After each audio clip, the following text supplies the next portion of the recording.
আসসালামু আলাইকুম সবাইকে। আজকের লিখিত নয়শ মার্কেট প্রস্তুতির খুঁটিনাটি লাইভে সবাইকে স্বাগতম। আমাদের কি স্পষ্ট শোনা যাচ্ছে কিনা কমেন্ট করে জানান।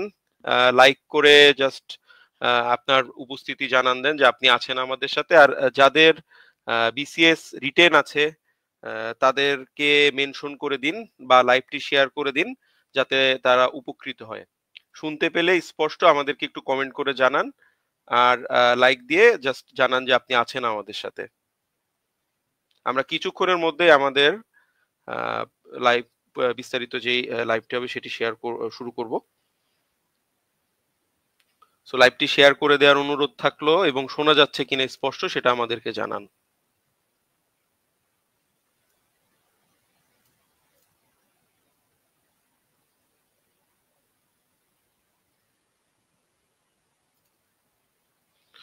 ধন্যবাদ।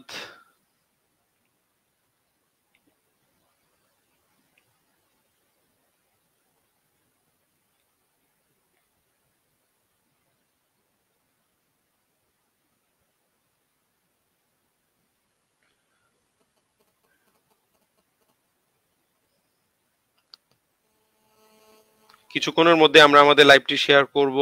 আপনারা আপনাদের বন্ধু যারা প্রিলি টিকেছেন তাদের সাথে লাইভটি শেয়ার করতে পারেন, তাদেরকে কমেন্টে মেনশন করতে পারেন, লাইভটি শেয়ার করে দিতে পারেন। ভবিষ্যতে এটা কাজে লাগবে। আমরা কিছুক্ষণের মধ্যে আমাদের লাইভটি শুরু করব।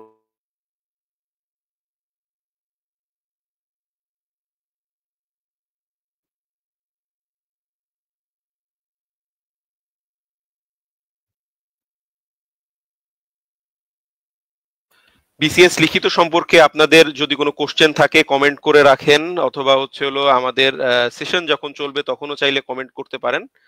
কমেন্টের উত্তর আমরা একদম লাইভের শেষে দিব। সো আমাদের সাথেই থাকবেন। আর হচ্ছে হলো আপনার যে সকল বন্ধু বান্ধব বিসিএস প্রিলি টিকেছেন তাদের সাথে এই লাইভটি শেয়ার করুন।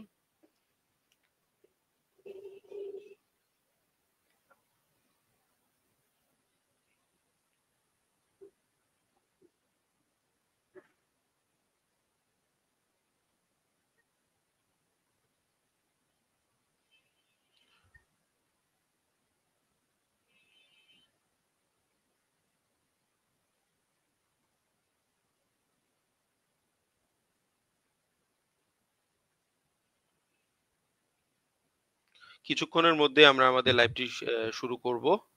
সো যারা শুনতে পাচ্ছেন একটু লাইক করে দিন, কমেন্ট করে আপনার কোশ্চেন জানাতে পারেন।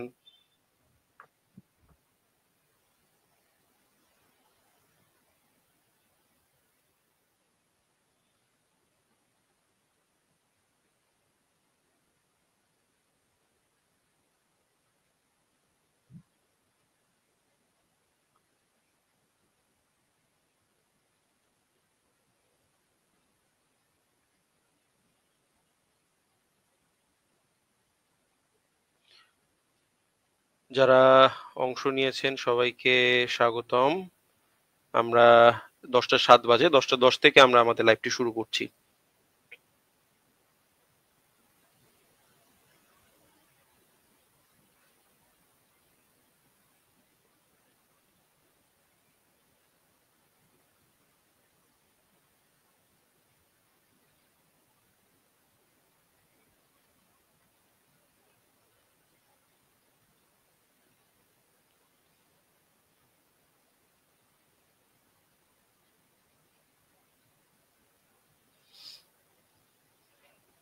হ্যাঁ, যারা ভর্তি হতে চাচ্ছেন তারা আমাদেরকে ইনবক্স করে রাখেন। ইনবক্সে আমরা রিপ্লাই করব।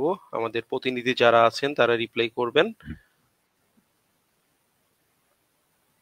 না, যে কোনো সময় এনরোল হতে পারবেন না আলাদা আলাদা সাবজেক্টে। এটা হচ্ছে হলো আপনার বিসিএস রিটেইনের পরে ব্যাচগুলি থাকবে না। সো ব্যাচে রিটেইনের আগে ব্যাচগুলিতে এনরোল করতে পারবেন। আর 46-এর পরে 47 লিখিত আসবে, তখন আবার এই ব্যাচগুলি ইনশাল্লাহ চালু হবে। সো 10টা 8 বাজে সবাই ভাই আপনারা। আমাকে কি শোনা হ্যাঁ, যাচ্ছে? হ্যাঁ সামিউল ভাই ঠিক আছে, আপনাকে শোনা যাচ্ছে। আমরা লাইভে ঠিক আছি। আছে, ধন্যবাদ। আমরা 10টা 10 থেকে শুরু করছি।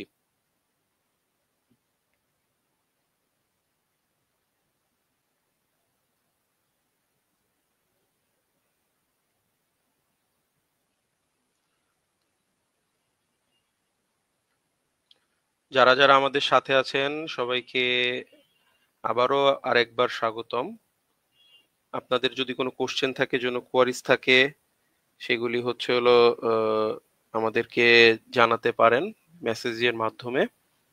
আর আমরা সেশনটা ঠিক 10টা 10-এ শুরু করব।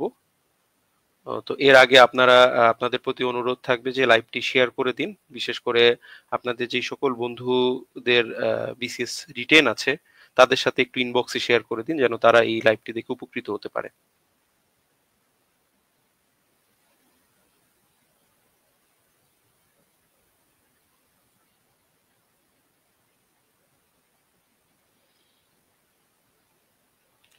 খুব স্বল্প সময়ের মধ্যে আমরা আমাদের লাইভটি শুরু করব।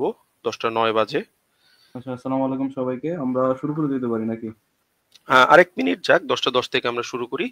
আরো একবার অনুরোধ করব যে যারা এই মুহূর্তে যুক্ত আছেন আপনারা লাইভটি শেয়ার করে দিন, আপনার বন্ধু বান্ধবদের সাথে শেয়ার করে দিন, বিভিন্ন গ্রুপে শেয়ার করে দিন, একটু লাইক করে দিন যাতে আপনার উপস্থিতি আমরা একটু বুঝতে পারি।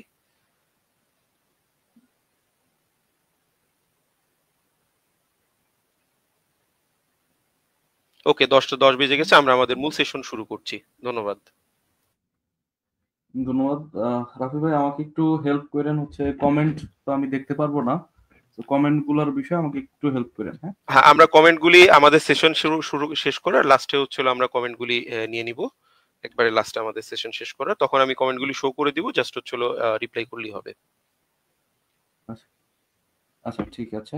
তাহলে হচ্ছে প্রথমত আমাদের 46তম বিসিএস আজকে আমরা কথা বলবো যে আমাদের হচ্ছে রিডিং স্ট্র্যাটেজি কি হবে। ফুল 900 মার্কসের যতগুলো অ্যাসপেক্টস কভার করা যায় সবগুলো আমরা কভার করার চেষ্টা করব। ঠিক আছে, তো প্রথমত আসেন যে বিসিএস লিখিত পরীক্ষাটা কি। আমাদের সাথে সামুল ভাই আছেন। সামুল ভাই 40% বিসিএস অ্যাডমিন ক্যাডার সুপারিশ অলরেডি হচ্ছে জয়েন করে হচ্ছে বর্তমানে আছেন। তো সামুল ভাই এর কাছ থেকে হচ্ছে আমরা জেনারেল এবং টেকনিক্যাল, সামুল ভাই কি আছেন? মাহিন আমি আছি। ইনশাল্লাহ আপনাদের সাথে আছি। মাহিন তুমি শুরু করো, আমিও সাথে আছি। আজকে আমরা আলোচনা করব এই বিষয়গুলো নিয়ে। আচ্ছা, ঠিক আছে, ধন্যবাদ ভাই। মানে আমাদের লিখিত যে পরীক্ষাটা সেটা আসলে কি, লিখিত পরীক্ষাটা হচ্ছে আপনাদের জেনারেল এবং টেকনিক্যাল এই দুইটা আসলে থাকে। আপনারা অনেকে বলেন যে বোথে অ্যাপ্লাই করছেন। বোথ মিন্স হচ্ছে আপনার জেনারেল এবং টেকনিক্যাল দুইটাতে অ্যাপ্লাই করছেন। তো পরীক্ষা পদ্ধতিটা কিরকম সেটা যদি আপনাদেরকে যারা প্রথমবার দিচ্ছেন লিখিত পরীক্ষা তাদের জন্য একটু ব্রিফে আমি বলি যে টোটাল হচ্ছে জেনারেল এবং টেকনিক্যাল যাই হোক আপনাকে হচ্ছে 900 মার্কসের কাউন্ট করা হবে। 900 মার্কসের কাউন্ট করা হবে। আপনি যদি শুধুমাত্র জেনারেলের জন্য আবেদন করে থাকেন আপনাকে বাংলা 200 মার্কের পরীক্ষা দিতে হবে, ইংরেজি 200 মার্কের পরীক্ষা দিতে হবে, বাংলাদেশ 200 মার্কের পরীক্ষা দিতে হবে। 200 মার্কের পরীক্ষাগুলো হচ্ছে 4 ঘন্টা করে। আর আন্তর্জাতিক ম্যাথ মেন্টাল এগুলো হচ্ছে আন্তর্জাতিকের জন্য হচ্ছে আপনি 3 ঘন্টা সময় পাবেন, ম্যাথে 2 ঘন্টা যোগ 1 ঘন্টা সময় পাবেন হচ্ছে মেন্টালের জন্য। একই দিনে দুইটা পরীক্ষা হবে এবং ফাইনালি হচ্ছে আমাদের বিজ্ঞান যে পরীক্ষাটা সেটার জন্য আমরা 3 ঘন্টা সময় পাবো। ঠিক আছে, টোটাল যদি আপনি দেখেন 900 মার্কস টোটাল। আমার ঘন্টা সংখ্যা কত? ঘন্টা সংখ্যা হইতেছে 21 ঘন্টা। 21 ঘন্টা আপনাকে এনডিউর করে 900 মার্কসের ভিতরে একটা ভালো মার্ক ক্যারি করে আপনার ফেরত আসতে হবে। ঠিক আছে, এই 21 ঘন্টা আসলে বাংলাদেশে আপনি যত চাকরির পরীক্ষা দেন 21 ঘন্টা লেখালেখি হয়তো করা লাগে না। এবং আলটিমেটলি আপনারা যারা হচ্ছে গ্রাজুয়েশন করেছেন তারা বিষয়গুলো বুঝেন যে গ্রাজুয়েশনে এক একটা টার্ম ফাইনালে যা হয়, ঠিক আছে, একটা ফাইনাল পরীক্ষায় যা হয় 6টা বা 5টা হচ্ছে কোর্সের উপর আপনি 3 ঘন্টা করে পরীক্ষা দিয়ে থাকেন। তো ওইটাও যদি আপনাদের 5টা করে কোর্স হয় স্টিল 15 ঘন্টা। তো তার থেকেও বেশি হচ্ছে আপনাদের একটা সপ্তাহ যাবত কোনো কোনো ক্ষেত্রে 9 দিন যাবত আপনাদের এই লিখিত পরীক্ষাটা ইয়া হয় এবং মাঝখানে সাধারণত কোনো গ্যাপ থাকে না, টানা পরীক্ষা হয়। সো এই টানা 21 ঘন্টা পরীক্ষা দিতে হবে। সো আপনাদের অনেকের কাছে মনে হতে পারে যে মানে বিসিএস অনেক কঠিন, প্রশ্ন অনেক কঠিন আসে, বাট বিসিএস প্রশ্ন যত না কঠিন আসে লিখিত পরীক্ষায় তার থেকেও বেশি কষ্ট হচ্ছে আপনাদের এটা আপনি যা জানেন, হ্যাঁ, আপনাদের এক্সট্রাঅর্ডিনারি কিছু হইতে হবে না, যা জানেন অতটুকু লিখে দিয়ে আসাই আসলে অনেক ক্ষেত্রে কষ্ট হয়ে যায়। ঠিক আছে, তো 21 ঘন্টা ধরে আপনাকে এন্ডিওর করতে হবে, 900 মার্কসের ভিতরে একটা ভালো মার্ক ক্যারি করতে হবে। ঠিক আছে, আপনাদের যদি জেনারেল ক্যাডারের পাশাপাশি টেকনিক্যাল ক্যাডারও থাকে, টেকনিক্যাল ক্যাডার থাকলে আপনারা সাধারণত বোথে অ্যাপ্লাই করেন। হ্যাঁ, জেনারেল ক্যাডার প্লাস হচ্ছে টেকনিক্যাল ক্যাডার। তো জেনারেল ক্যাডারে হচ্ছে আপনাদেরকে বাংলা 2 পার্ট পরীক্ষা টোটাল 200 মার্কসের পরীক্ষা দিতে হয়।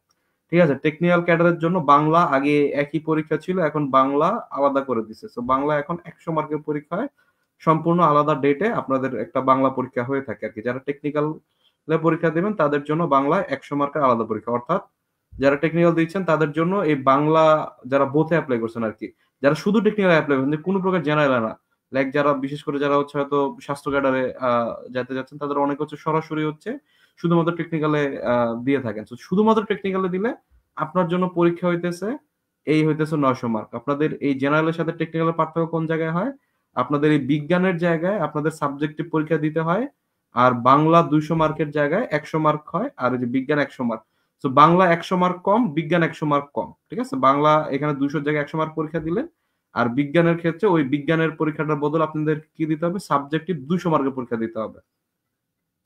সাবজেক্টিভ 200 মার্কের পরীক্ষা দিতে হবে। এটাও যেটা আগে বলেছিলাম যে আপনাদের 4 ঘন্টা হচ্ছে আপনাদের 2 ঘন্টা 200 মার্কের পরীক্ষা, আর 100 মার্কের পরীক্ষাগুলো কি আপনার 3 ঘন্টায় হয়ে থাকে। সো আপনার টোটাল 900 মার্কের কাউন্ট হবে এখানে। আর আপনি যদি বোথে অ্যাপ্লাই করেন তাহলে হচ্ছে আপনাদের কাউন্টটা হবে কি, আপনাদের বোথে অ্যাপ্লাই করলে আপনাদের এই জেনারেল এবং টেকনিক্যাল দুইটা এক্সামে দিতে হবে, অর্থাৎ আপনাদের বিজ্ঞানও দিতে হবে, বাংলা এটাও দিতে হবে, বাংলা এটাও দিতে হবে, আবার সাবজেক্টিভও দিতে হবে, ঠিক আছে? অর্থাৎ সেক্ষেত্রে হইতেছে আপনাদের হয়তো টোটাল 1100 প্লাস 100 1200 মার্কের টোটাল পরীক্ষা হবে, আর ঘন্টা সংখ্যা আরো 21-এর সাথে 7 ঘন্টা বৃদ্ধি পাবে, ঠিক আছে? আশা করি বুঝাইতে পারছি বিষয়গুলো। আচ্ছা, এরপরে আমরা, ঠিক আছে, আমরা বুঝলাম যে 21 ঘন্টা পরীক্ষা দিতে হবে, 900 মার্কের ভিতর আমার এত কিছু। সো আমাদের পাইতে হবে কত? আমি জানি না একটু ভালো দেখা যাচ্ছে কিনা। আমাদের অ্যাকচুয়ালি পেতে হবে কত? সো এটা হচ্ছে 40th বিসিএস যেটা ছিল, 40th বিসিএস এর রিটার্নের মার্কস হচ্ছে, মার্কশিট হচ্ছে প্রকাশিত হয়েছে, 41st এরটা এখনো হয় নাই আমার জানা মতে। সামুল ভাই, হয়েছে কি 41st এর লিখিত পরীক্ষার মার্কশিট তো বের হয় নাই? না, এখনো 45 ফার্স্ট বিসিএস এর কোনো মার্কশিট দেওয়া হয়নি, 40টাই লাস্ট সর্বশেষ। ধন্যবাদ ভাই। তো এই এই হচ্ছে আপনারা এখান থেকে একটা আইডিয়া নিতে পারেন যে যাদের ক্যাডার আসে তারা কি কি পরিমাণ হচ্ছে আপনার মার্ক ক্যারি করে থাকে, ঠিক আছে? তো এখানে হচ্ছে আপনারা দেখতেছেন যে 546, 545। তো এই যে নাম্বারগুলো, এই নাম্বারগুলো সাধারণত হচ্ছে আপনাদের জেনারেল ক্যাডারে আসার মতো অনেক ক্ষেত্রে এনাফ হয়, হ্যাঁ, আবার এনাফ নাও হইতে পারে যদি ভাইবা খারাপ হয়।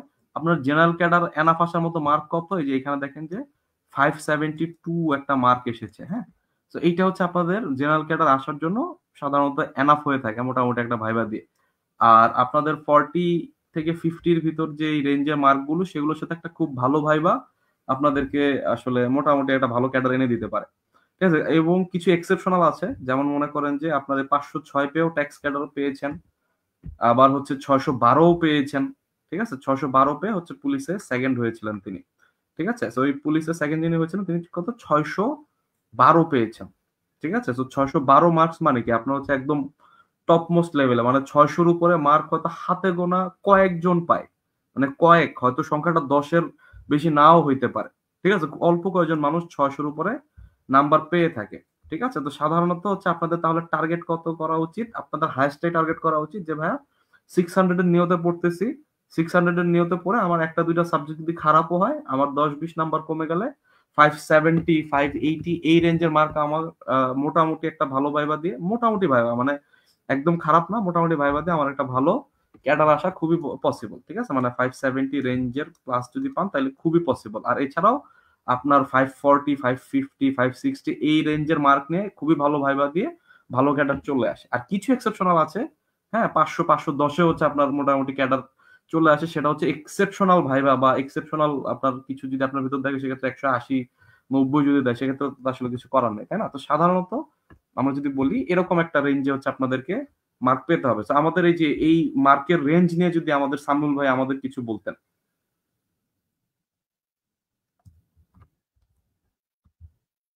সামুল ভাই আছেন? আচ্ছা, আমি একটু ছোট করে ব্যাখ্যা করে দিই যে আপনাদের এই যে দেখেন, আপনাদের হচ্ছে জেনারেল বাংলা, ইংরেজি, Bangladesh affairs, international affairs, mathematical, mental, আর হইতেছে কি আপনার হচ্ছে জেনারেল সায়েন্স। আমি হচ্ছে নর্মাল হচ্ছে এই জিনিসগুলোর কথা বলতেছি, হ্যাঁ।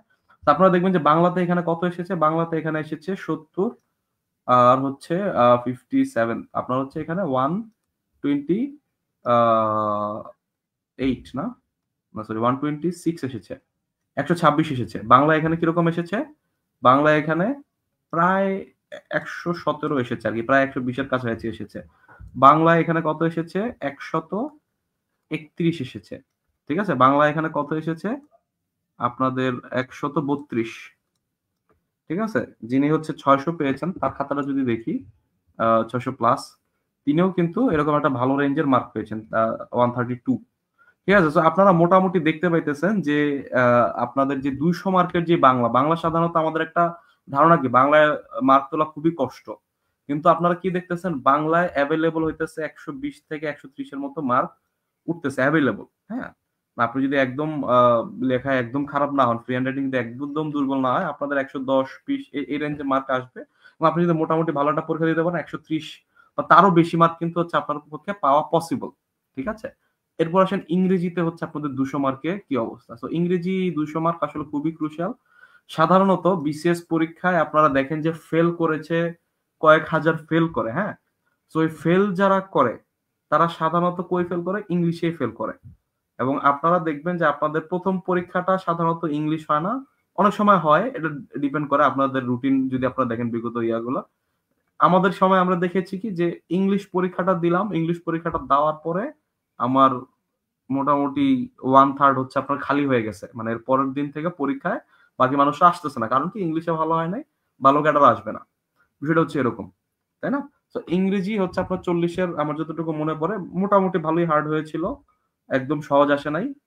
হ্যাঁ, তো ওই জায়গা থেকে চিন্তা করে আপনার দেখেন সবাই এই 114, এই যিনি হচ্ছে 612 পেয়েছেন তিনি পেয়েছেন কত? 145। এরপরে মনে করেন যে 117, 132, ঠিক আছে, 553 যিনি পেয়েছেন তিনি 132 পেয়েছেন। ঠিক আছে, তো আপনারা এখানে দেখতেছেন যে আবার যিনি হচ্ছে 506 পেয়েছেন তিনি এখানে পেয়েছেন কত? 81।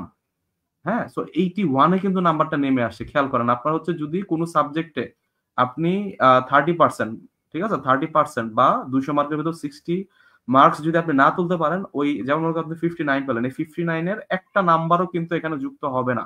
আপনি যদি 60 পান শুধুমাত্র সেক্ষেত্রে আপনার এই নাম্বারটা এখানে যুক্ত হবে, অর্থাৎ এখানে 59 আপনার একদম মানে ফেল করলে আপনার ওই নাম্বারটাই যোগ হয় না। ঠিক আছে, তো এইখানে আপনি খেয়াল করেন যে আপনার মানে অন্যান্য যত সাবজেক্ট দেখবেন, অন্যান্য সাবজেক্ট গুলো হচ্ছে কাছাকাছি, যে বাংলাদেশ অ্যাফেয়ার্স কেউ 110 পাইছে, কেউ 115 পাইছে, কেউ 120 পাইছে, কাছাকাছি রেঞ্জে মার্ক। ঠিক আছে, মেন্টাল এবিলিটি ম্যাথে আপনার এখানে দেখবেন যে একটু ভ্যারি করতেছে, জেনারেল সায়েন্সে দেখবেন যে মোটামুটি কাছাকাছি টাইপের মার্ক পাচ্ছে। তো আপনার এখান থেকে আপনাদের যেটা নিতে হবে সেটা হচ্ছে আপনাদের এই ইংরেজি যে পার্টটা আছে, এই ইংরেজি পার্টটাতে আপনাদের সবচেয়ে বেশি ডিফারেন্স মেক করা যায় ইংরেজিতে। কেউ ইংরেজিতে 100 পাবে, কেউ ইংরেজিতে 130 পাবে। এই যে 30 মার্কের গ্যাপ, এই যে 30 মার্কের গ্যাপ, এই লোক যতই হচ্ছে আপনার বাংলাদেশ আন্তর্জাতিক ফাটায়া পরীক্ষা দিয়ে আসুক, আপনাকে সে বিট করতে পারবে না। আপনার সাথে যে 30 মার্কের গ্যাপ হয়ে গেছে, বাকি পরীক্ষাগুলো দিয়ে আপনাকে বিট করা তার পক্ষে খুব খুব খুব কষ্ট হয়ে যাবে। ঠিক আছে, তো আপনাদের এখানে কি করতে হবে? এখানে দেখেন, এখানে ইংরেজিতে কত পেয়েছেন? 106 পেয়েছেন। হ্যাঁ, আর এখানে মনে করেন যে 132 পেয়েছেন। তো এখানে যে 20 মার্কের যে গ্যাপ, এটা হচ্ছে উনি অন্যান্য পরীক্ষা খুবই খারাপ করেছেন হয়তো, এই যে আপনার ইন্টারন্যাশনালে কম চলে আসছে, হ্যাঁ, এরপরে বিজ্ঞানে কম চলে আসছে, সেই জায়গা থেকে অনেক খারাপ করে আপনার হয়তো ইনি হচ্ছে ওই জায়গাটাতে হচ্ছে ক্রস করে গেছে, লাইক হচ্ছে যে জিকে মানে বিজ্ঞানে অনেক বেশি মার্ক পেয়ে ক্রস করে গেছে। কিন্তু সাধারণত এটা খুবই রেয়ার। আপনার হচ্ছে দুইটা জায়গা, ইংলিশ এবং ম্যাথ এবং মেন্টাল আর কি, ইংলিশ ম্যাথ মেন্টাল, এই দুইটা জায়গায় হচ্ছে আপনাদের কি বড় ধরনের পার্থক্য করে দেয়। ঠিক আছে, এখানে হচ্ছে খারাপ পরীক্ষা দিলে অনেক কম মার্ক পাবেন, ভালো পরীক্ষা দিলে অনেক অনেক বেশি মার্ক পাবেন। অন্যান্য জায়গায় কিন্তু এরকম ডিফারেন্সটা ক্রিয়েট করা যায় না। তাহলে আমাদের সর্বপ্রথম কি করতে হবে? আমাদের ইংরেজিতে আমাদের খুব ভালো একটা রিটেন পরীক্ষা দিতে হবে। এবং বাংলাতে যেটা বলতেছি, বাংলাতে অনেকে কনফিডেন্স পান না ভালো পরীক্ষা দেওয়া, বাংলাতে কিন্তু অ্যাভেলেবল ভালো মার্ক আসে। ঠিক আছে, ইংরেজিতেও ভালো মার্ক পাওয়া পসিবল। হ্যাঁ, এগুলো সব অনেক অনেক ফ্যাক্টর উপর ডিপেন্ড করে, বাট ইংরেজিতে আসলেই ভালো মার্ক পাওয়া পসিবল। এবং ইংরেজিতে যদি আপনি খারাপ করেন, আপনার পক্ষে জেনারেল ক্যাডার পাওয়াটা ভাইয়া খুব টাফ হয়ে যাবে, খুবই খুবই খুবই টাফ হয়ে যাবে। ঠিক আছে, এবং আপনি দেখেন এই যে এখানে 81 পাওয়ার কারণে মার্ক কি পরিমাণ নিচে নেমে গেছে, বাকি সবাই কিন্তু 110 এর উপরে পেয়েছে। তো এটা হচ্ছে ক্যাডার পাওয়ার ধরে উনি আছেন, কিন্তু এই নাম্বারে হচ্ছে আপনাদের ক্যাডার এটা অনেক কষ্ট হয়ে যাবে। আপনাদের 80 90 ইভেন 100 এই রেঞ্জে মার্ক নিয়ে জেনারেল ক্যাডার পাওয়াটা অনেক অনেক বেশি হার্ড হয়ে যাবে। সো আমাদের প্রায়োরিটি থাকবে কি ইংরেজি পরীক্ষাটা খুব ভালো দেওয়া। এরপরে বাংলাদেশ অ্যাফেয়ার্স আপনি দেখবেন মোটামুটি 110 প্লাস মার্ক তোলা যায়। ঠিক আছে, 120 110 133 উঠেছে। ঠিক আছে, 107 110 রেঞ্জে মার্ক তোলা খুবই ইজি আমি মনে করি। আমার কাছে পরীক্ষা দিয়ে মনে হয়েছে অনেক লেখা, বাট মোটামুটি লিখে দিয়ে আসতে পারলো সবকিছু, 110 120 পাওয়া খুব বেশি কঠিন কিছু না, এবং আপনি দেখতেছেন ঠিক আছে এই লেভেলে মার্ক কিন্তু মোটামুটি আসতেছে। আন্তর্জাতিকে কি দেখবেন, আন্তর্জাতিকে সাধারণত 60 থেকে 70% ভিতরেই ম্যাক্সিমাম মার্ক ঘোরাঘুরি করে। যেমন হচ্ছে আপনার এখানে 58, এখানে হচ্ছে 61 67, হ্যাঁ এখানে হচ্ছে ইন্টারন্যাশনাল অ্যাফেয়ার্স কম পেয়ে গেছেন উনি হচ্ছে যে 52 পাইছেন। মানে আপনি মোটামুটি যদি পরীক্ষা দেন আপনি এক্সপেক্ট করতে পারেন 60 আপ আপনি হয়তো পাবেন, ঠিক আছে।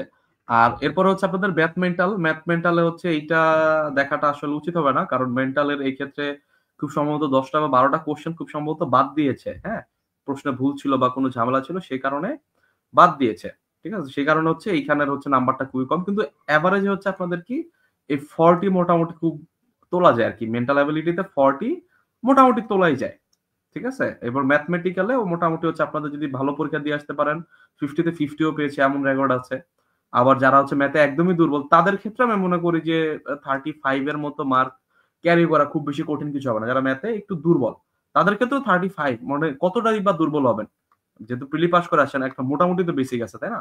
তো আপনাদের ক্ষেত্রে 35 মার্কস প্লাস পাওয়াটা খুবই খুবই খুবই পসিবল, ঠিক আছে। আর ফাইনালি হচ্ছে আপনাদের general knowledge, sorry general science হচ্ছে আপনাদের মোটামুটি 60 প্লাস রেঞ্জে মার্ক থাকা পসিবল যদি ফুল আনসার করে দিয়ে আসেন। আপনার 70 এমনকি 80 পর্যন্ত পাওয়ার রেকর্ড আছে, যেমন এখানে দেখেন 80 মার্কস পেয়েছেন, ঠিক আছে। 80 পর্যন্ত 85 পর্যন্ত আমি হয়তো মার্ক দেখেছি, 38 40 যতগুলো আমি দেখেছি 85 বা 84 আমি হায়েস্ট দেখেছি, ঠিক আছে। বাট আপনি খুব ইজিলি হচ্ছে মোটামুটি লিখে 60-65 এর মতো মার্ক ক্যারি করতে পারবেন, ঠিক আছে। মানে সোজা বাংলায় আমি যা বলতেছি এটা একটু হচ্ছে আপনাদেরকে আমি সামারাইজ করে দেই, যে বাংলার ক্ষেত্রে আপনার মানে আপনার টোটাল 900 মার্কের ভিতরে আপনার এক্সপেকটেশন কেমন হওয়া উচিত। এখন আপনার কোনো সাবজেক্ট আপনি একটু ভালো হইতে পারেন, কোনো সাবজেক্ট আপনি খারাপ হইতে পারেন, ঠিক আছে। সো আমি এটা এভারেজ স্টুডেন্টের কথা চিন্তা করে আমি বলতেছি যে আপনার বাংলাতে 130 টার্গেট করা উচিত, ঠিক আছে। বাংলাতে 130 পাওয়া ভেরি মাচ পসিবল, হ্যাঁ। আপনি যদি মোটামুটি পরীক্ষা দিয়ে আসেন 125-30 পাওয়া অত বেশি হার্ড কিছু হয়তো হবে না। ইংরেজির ক্ষেত্রে আপনার অবশ্যই মানে জেনারেল ক্যাডার পাওয়ার জন্য আমি বলতেছি, জেনারেল ক্যাডার পাওয়ার ক্ষেত্রে আপনার ইংরেজিতে 120 এর মতো মার্ক আপনার ক্যারি করা উচিত। বাংলাদেশেও 120 এর কাছাকাছি মার্ক আপনার ক্যারি করা উচিত। আন্তর্জাতিকে 65 এর মতো মার্কস ক্যারি করা উচিত। ম্যাথে 40, মেন্টালে 40, আর হচ্ছে বিজ্ঞান হচ্ছে 65। এটা কি, এটা হচ্ছে খুবই ভালো মার্ক, খুবই ভালো মার্ক। মানে মোটামুটি আপনার যদি ফরেন নাও আসে আপনার অ্যাডমিন মোটামুটি পাওয়ার মতো মার্ক বা পুলিশ পাওয়ার মতো মার্ক এখানে আপনি দেখবেন যে 580 হতেছে। আমি এই রেঞ্জটা ধরছি 580 রেঞ্জে, হ্যাঁ। তো আপনি কি সব পরীক্ষা হচ্ছে আপনার আশানুরূপ দিতে পারবেন? আশানুরূপ হয়তো সব পরীক্ষা দিতে পারবেন না, বা কোনো কোনো ক্ষেত্রে আপনার কোনো একটা পরীক্ষা ভালো দিয়ে দিয়েছেন যে 600 পাওয়ার ইয়াটা কি আপনার মোটামুটি এরকম একটা টার্গেট রাখতে পারেন। আপনার 600 কিভাবে পেতে হবে, আপনি কোনো কোনো সাবজেক্টে খুব ভালো পরীক্ষা দিচ্ছেন, যেরকম হয়তো বিজ্ঞানে দেখা গেল কি আপনার 65 জায়গায় হুট করে আপনি খুব ভালো পরীক্ষা দিচ্ছেন 75 চলে আসলো, সেখানে 10 মার্ক। আপনার হচ্ছে ইংরেজিতে হচ্ছে খুব ভালো পরীক্ষা দিয়ে দিয়েছেন, আপনার এখানে 5 থেকে 10 মার্ক হচ্ছে আপনার বেড়ে গেল। তো এই যে এখানে হচ্ছে আপনার যে 10 মার্ক করে হচ্ছে দুইটা 10 মার্ক যদি কোনো পরীক্ষা থেকে বেড়ে যায় তাহলে কিন্তু আপনার 600টা চলে আসে। অর্থাৎ 600 পেতে হলে এক্সট্রা অর্ডিনারি লেভেলের একটা বা দুইটা পরীক্ষা আপনার অবশ্যই হইতে হবে, আর বাকিগুলো হচ্ছে অ্যাবভ এভারেজ হইতে হবে, রাইট। এটা করলে আপনি হচ্ছে মোটামুটি 580 রেঞ্জে হচ্ছে মার্ক এক্সপেক্ট করতে পারেন, ঠিক আছে। আবার মোটামুটি যদি আপনার যদি পরীক্ষা একটা বা দুইটা পরীক্ষা সাধারণত সবার খারাপ হয়, আপনার 6 দিন পরীক্ষা দিবেন, জেনারেল ক্যাডারের কথা বলতেছি, টেকনিক্যাল আরো 2টা দিন এক্সট্রা পরীক্ষা দিতে হবে। জেনারেল ক্যাডারে যে 6 দিন আপনি পরীক্ষা দিবেন সেই 6 দিনের ভিতর একদিন অথবা 2 দিন আপনার দিন খারাপ যাওয়া খুবই স্বাভাবিক একটা ঘটনা। ম্যাক্সিমাম ক্যান্ডিডেটদের যে পারা জিনিস ভুল করে দিয়ে আসা বা ফুল আনসার করতে না পারা বা হাত ব্যথা করতেছে বা কোন একটা অকারেন্সের কারণে একটা বা দুইটা পরীক্ষা খারাপ হওয়া খুবই পসিবল, হ্যাঁ। তো একটা বা দুইটা পরীক্ষা খারাপ নাও হইলে হয় কি অনেক সময় মানে এই খাতাগুলো তো আসলে একজন টিচার কাটেন না, এই খাতাগুলো হচ্ছে অনেকজন মানে অনেক ভ্যারাইটির মানুষ হচ্ছে দেখে থাকেন, ঠিক আছে। কখনো হচ্ছে আপনাদের একাডেমিশিয়ান দেখে থাকেন, কখনো হচ্ছিল আপনাদের আমলাতন্ত্রের মানে আমাদের হচ্ছে মানে কি বলবো মানে হচ্ছে আমাদের যারা হচ্ছে অলরেডি ক্যাডার সার্ভিসে আছেন তাদেরকে হচ্ছে দেখে থাকেন, রাইট। সো এটা হচ্ছে ডিপেন্ড করে কার হাতে খাতা গেল। সো ওইখানে হচ্ছে একটা দুইটা পরীক্ষার হচ্ছে মার্ক খারাপ চলে আসতেই পারে, অস্বাভাবিক কিছু না। তো সেই জায়গা থেকে আপনার দেখবেন যে 2 4 5 10 মার্ক করে কমতে কমতে হয়তো 550 রেঞ্জ পর্যন্ত হচ্ছে আমাদের মার্কটা নেমে আসতে পারে, মোটামুটি একটা ভালো ভাইবা একটা মোটামুটি জেনারেল ক্যাডার হচ্ছে চলে আসার মতো। কিন্তু আমাদের টার্গেট থাকতে হবে কি যে আমার এরকম যদি আমি টার্গেট করি তাহলে কি 580 পাওয়া খুবই পসিবল। একটা বা দুইটা পরীক্ষা খুব ভালো দিয়ে দিলে আমার 600 পাওয়া পসিবল, ঠিক আছে, এবং এইটা যদি আমার টার্গেট থাকে তাহলে একটা দুইটা পরীক্ষা খারাপ দিল 10, 5, 20 মার্ক কমে গেল, আমার 550-এর নিচে আমার আসবে না, এরকম করে আমার প্রিপারেশনটা নেওয়া উচিত। সামিউল ভাই কি আমাদের সাথে আছেন? আজমাইন ভাই কি জয়েন করেছেন? হ্যালো,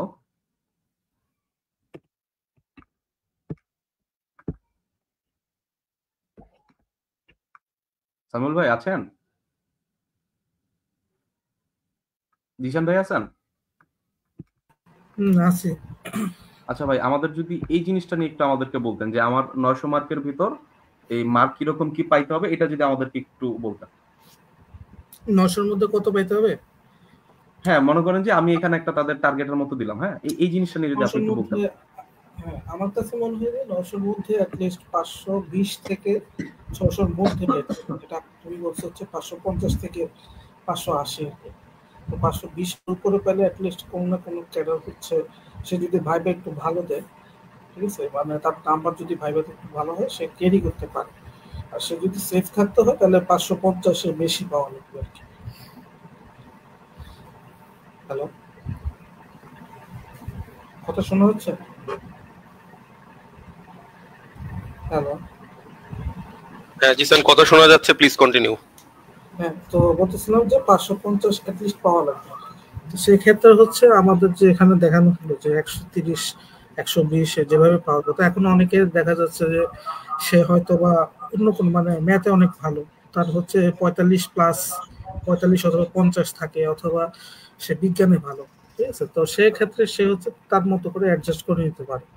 অনেকে দেখা যায় যেমন আমার মতো স্টুডেন্ট অনেক সময় দেখা যায় ইংরেজিতে খারাপ, ঠিক আছে, তো সেক্ষেত্রে হচ্ছে আমরা হচ্ছে ইংরেজিতে মিনিমাম নাম্বারটা ধরি, তো বাকি যে নাম্বারটা থাকে সেটা হচ্ছে অন্যান্য সাবজেক্ট দিয়ে কভার আপ করার চেষ্টা করি। তো আমাদের মূল টার্গেট থাকবে হচ্ছে 550 থেকে 580, যেটা বলছে আমার হিসাবে আরো বেশি যদি পাওয়ার ইচ্ছা থাকে তার ওখানেও হচ্ছে নজর দেওয়া উচিত। কারণ হচ্ছে ভাইবার নাম্বারটা কিন্তু আবার একটা বিষয়, সেখানে যদি ভাইবারটা হচ্ছে খুব কম মানে 20টা মিনিটের সময়, তো সেখানে যদি একবার খারাপ হয়ে যায় তখন এই রিটেনটা আপনাকে অনেক সময় ফেভার করে। তো এই জন্য হচ্ছে আপনি যত বেশি পারবেন রিটেনে বেশি মার্ক পেতে হবে, এই হচ্ছে আমার বিষয়টা। মাহিন, হ্যালো, হ্যাঁ শোনা যাচ্ছে। আচ্ছা সামিউল ভাই শুনতে পাচ্ছেন কিনা?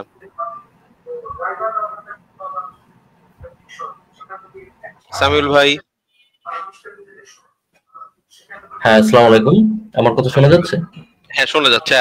এক্সপেকটেশন মার্ক সম্পর্কিত আপনার মতামত একটু যদি আচ্ছা, দিতেন। হ্যাঁ, আমরা যে জায়গাটায় ছিলাম, মাহিন এবং তারপর জিসান ভাই বললেন, তো এখানে যে বিষয়টা বলি যে রিটেনের এক্সপেক্টেশন মার্কস, এক্সপেক্টেড মার্কস নিয়ে তো অনেকক্ষণ কথা হলো। ধন্যবাদ জিশান ভাই, শোনা যাচ্ছে না?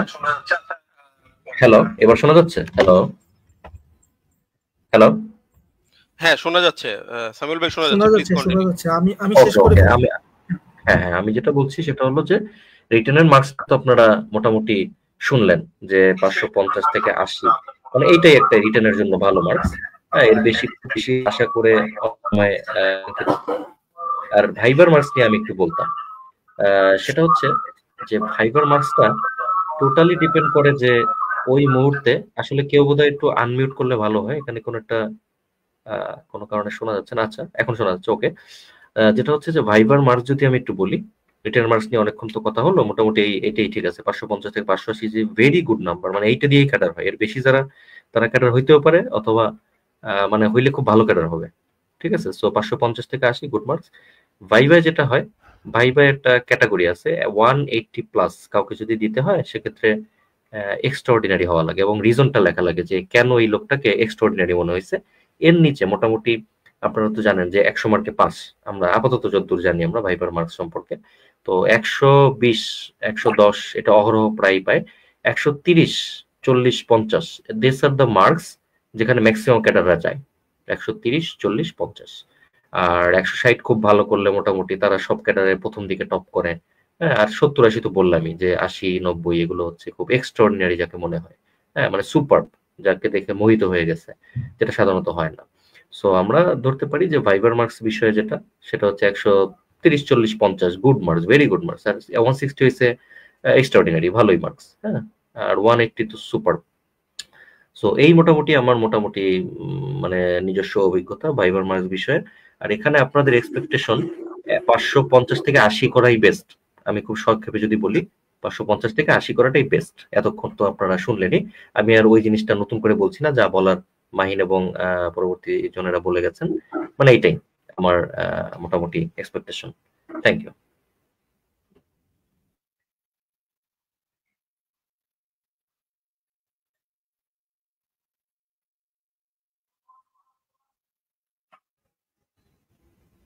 হ্যালো, হ্যাঁ রাফি জামিল ভাই শুনতে পাচ্ছেন? হ্যাঁ হ্যালো, হ্যাঁ হ্যাঁ শুনতে পাচ্ছি। আচ্ছা, হ্যাঁ ধন্যবাদ সামিউল আজম ভাই। মাহিন শোনা যাচ্ছে কিনা?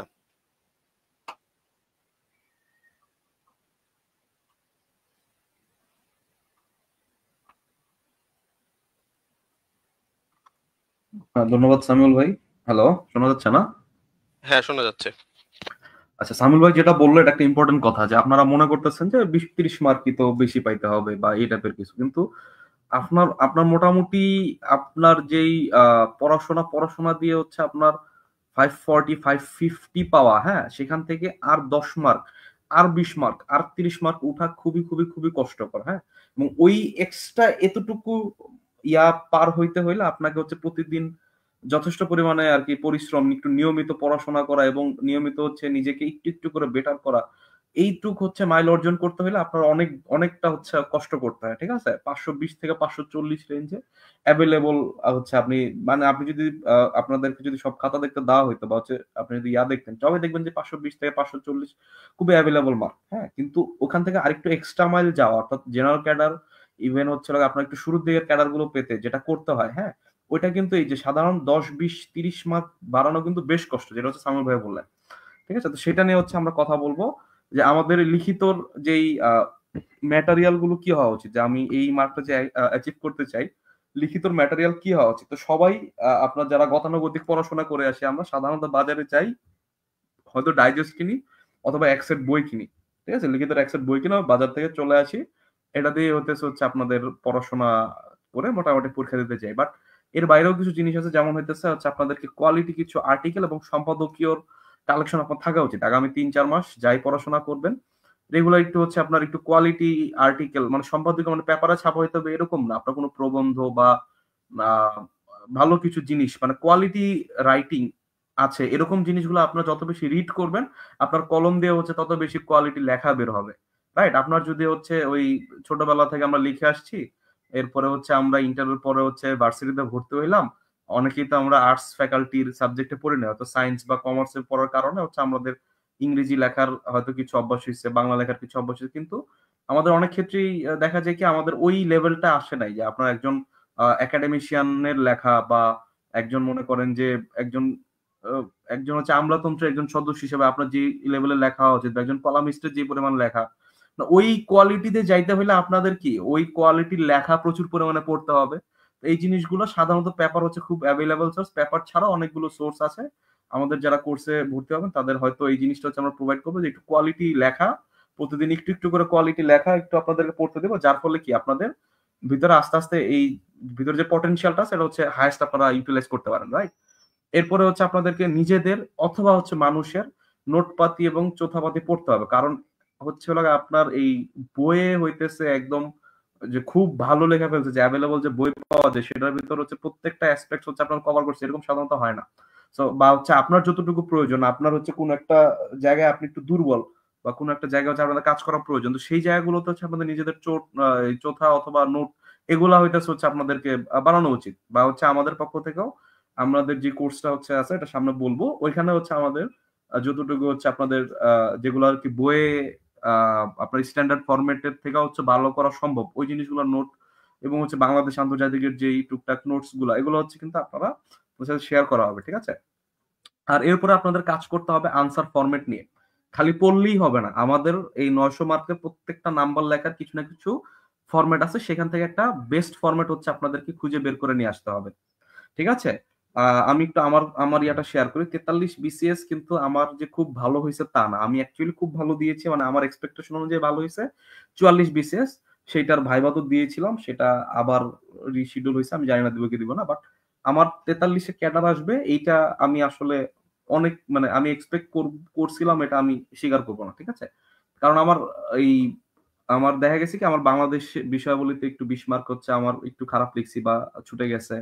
এরপরে আমার বিজ্ঞানেও হয়তো একটু এদিক সেদিক হয়েছে। আমার হচ্ছে খুব স্ট্রং পয়েন্ট ছিল হচ্ছে ম্যাথে খুব সম্ভবত আমার 32 বা 33 এরকম লেভেলের মার্ক আছে।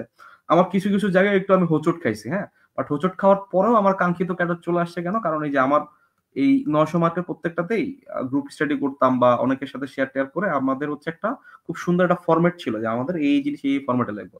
তো এই ফরম্যাটে লেখার কারণে হয়েছে কি যে আমার কিছু জায়গায় পা পিছলে গেলেও আমি একদম হচ্ছে ডিরেইল হয়ে যাই নাই, ঠিক আছে। আমার হচ্ছে লাইনটা মোটামুটি ঠিক ছিল, হয়তো মোটামুটি একটা মার্ক চলে এসেছে, ভাইবা হয়তো ভালো নাম্বার পেয়ে আমার মোটামুটি পছন্দসই যে ক্যাডারটা সেটা চলে এসেছে। কিন্তু আমি ওই ওই পরিমাণ কিন্তু হচ্ছে আমি 44-এ হচ্ছে আমার খাওয়া লাগে নাই, ঠিক আছে। প্রথমবার রিটেন ছিল, অনেক ক্ষেত্রে হচ্ছে আমি একটু স্ট্রাগল করছি।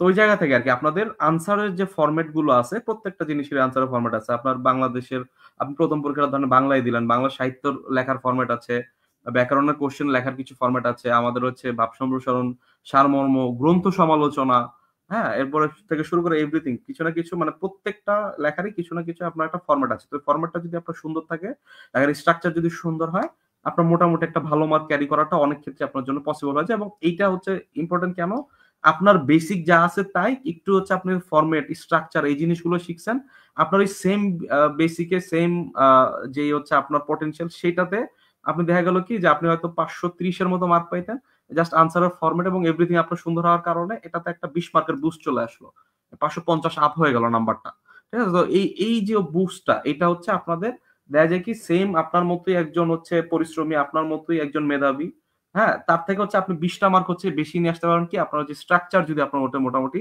ঠিক থাকে। আর ফাইনালি হচ্ছে আপনাদেরকে প্রচুর পরিমাণে গ্রুপে কথাবার্তা বলতে হবে, ঠিক আছে। আমাদের ম্যাক্সিমাম আমরা কি করি যে নিজেরা হচ্ছে লিখিত প্রিপারেশন, এবার গ্রুপে প্রিপারেশন নেওয়াটা খুব ভালো যে আমরা হচ্ছে আমাদের যারা হচ্ছে কোর্সে অ্যাড হবেন তাদের সবাইকেই হচ্ছে আমরা একটা চ্যাট গ্রুপে নিয়ে যাব, সেখানে আমরা 7-8 জন হচ্ছে মেন্টর কন্টিনিউয়াসলি হচ্ছে আপনাদেরকে মনিটর করতেছি, আপনারা নিজেদের ভিতরে কথা বলতেছেন, বিভিন্ন ইস্যুজ নিয়ে হচ্ছে আলোচনা হইতেছে, এমপিরিক্যাল ইস্যুজ, এরপরে হচ্ছে আপনার কনসেপচুয়াল এটা আপনি পড়ছেন, পরে হচ্ছে এইটা যা বুঝছেন একটু গ্রুপে শেয়ার করতেছে, কেউ কিছু বুঝে নাই ভাইয়া এই বিসিএস এই কোশ্চেনটা আসছিল, এটা হচ্ছে আমার মাথার উপর দিয়ে গেছে, ঠিক আছে। তো এইভাবে বা হচ্ছে কোনো একটা ম্যাথ হচ্ছে আপনি বুঝতেছেন না বা উপপাদ্যের সাজেশন এই কয়টা উপপাদ্য পড়ছে ভাইয়া লাগবে কিনা, আর কিছু লাগবে কিনা, এগুলো কিন্তু হচ্ছে আপনার কন্টিনিউয়াস কিন্তু কি একটা ক্লোজ মেন্টরশিপে বা একটা ক্লোজ গাইডেন্সের ভিতর থাকা উচিত লিখিতর ক্ষেত্রে অন্তত, ঠিক আছে। না হলে হয় কি যে আপনার মানে এত পড়া মানে পুরো একটা টার্ম ফাইনাল যতটুকু পড়া তার থেকেও বেশি পড়া, তার থেকে অনেক ক্ষেত্রে ডাবল পড়াও হইতে পারে।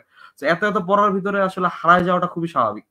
তো আপনাদের হচ্ছে লাইনে ঠিকঠাক রাখার জন্য এবং হচ্ছে একটু রেগুলার একটু এই জিনিসটা একটু আড্ডার ভিতরে যদি আপনি না থাকেন, পড়াশোনার বিষয়ক আড্ডার ভিতরে যদি না থাকেন, আপনার ডিরেইল হয়ে যাওয়াটা খুবই স্বাভাবিক, ঠিক আছে। এবং হচ্ছে আপনি তলা খুঁজে পাবেন না যে এত পড়া এটার আসলে অতল একটা ইয়াতে পড়ে যাবেন, ঠিক আছে। তো সেই কারণে আমি যারা হচ্ছে কোর্সে ভর্তি হবেন তাদের জন্য একটা ডেডিকেটেড চ্যাট গ্রুপ হচ্ছে আমাদের আছে, যেখানে হচ্ছে মেন্টরদের ক্লোজ হচ্ছে আপনারা গাইডেন্স পাবেন।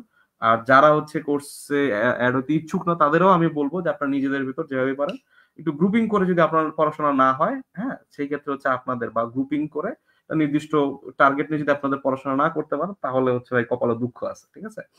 আচ্ছা, সো এরপরে হচ্ছে আমাদের যে কোর্স আমাদের সাথে অলরেডি অনেকে যুক্ত হয়ে গেছেন, বাট আপনারা যারা হচ্ছে যুক্ত হতে চাচ্ছেন তাদের জন্য হচ্ছে বলে রাখি যে আমাদের 28 নম্বর থেকে ভর্তি শুরু হয়ে গেছে।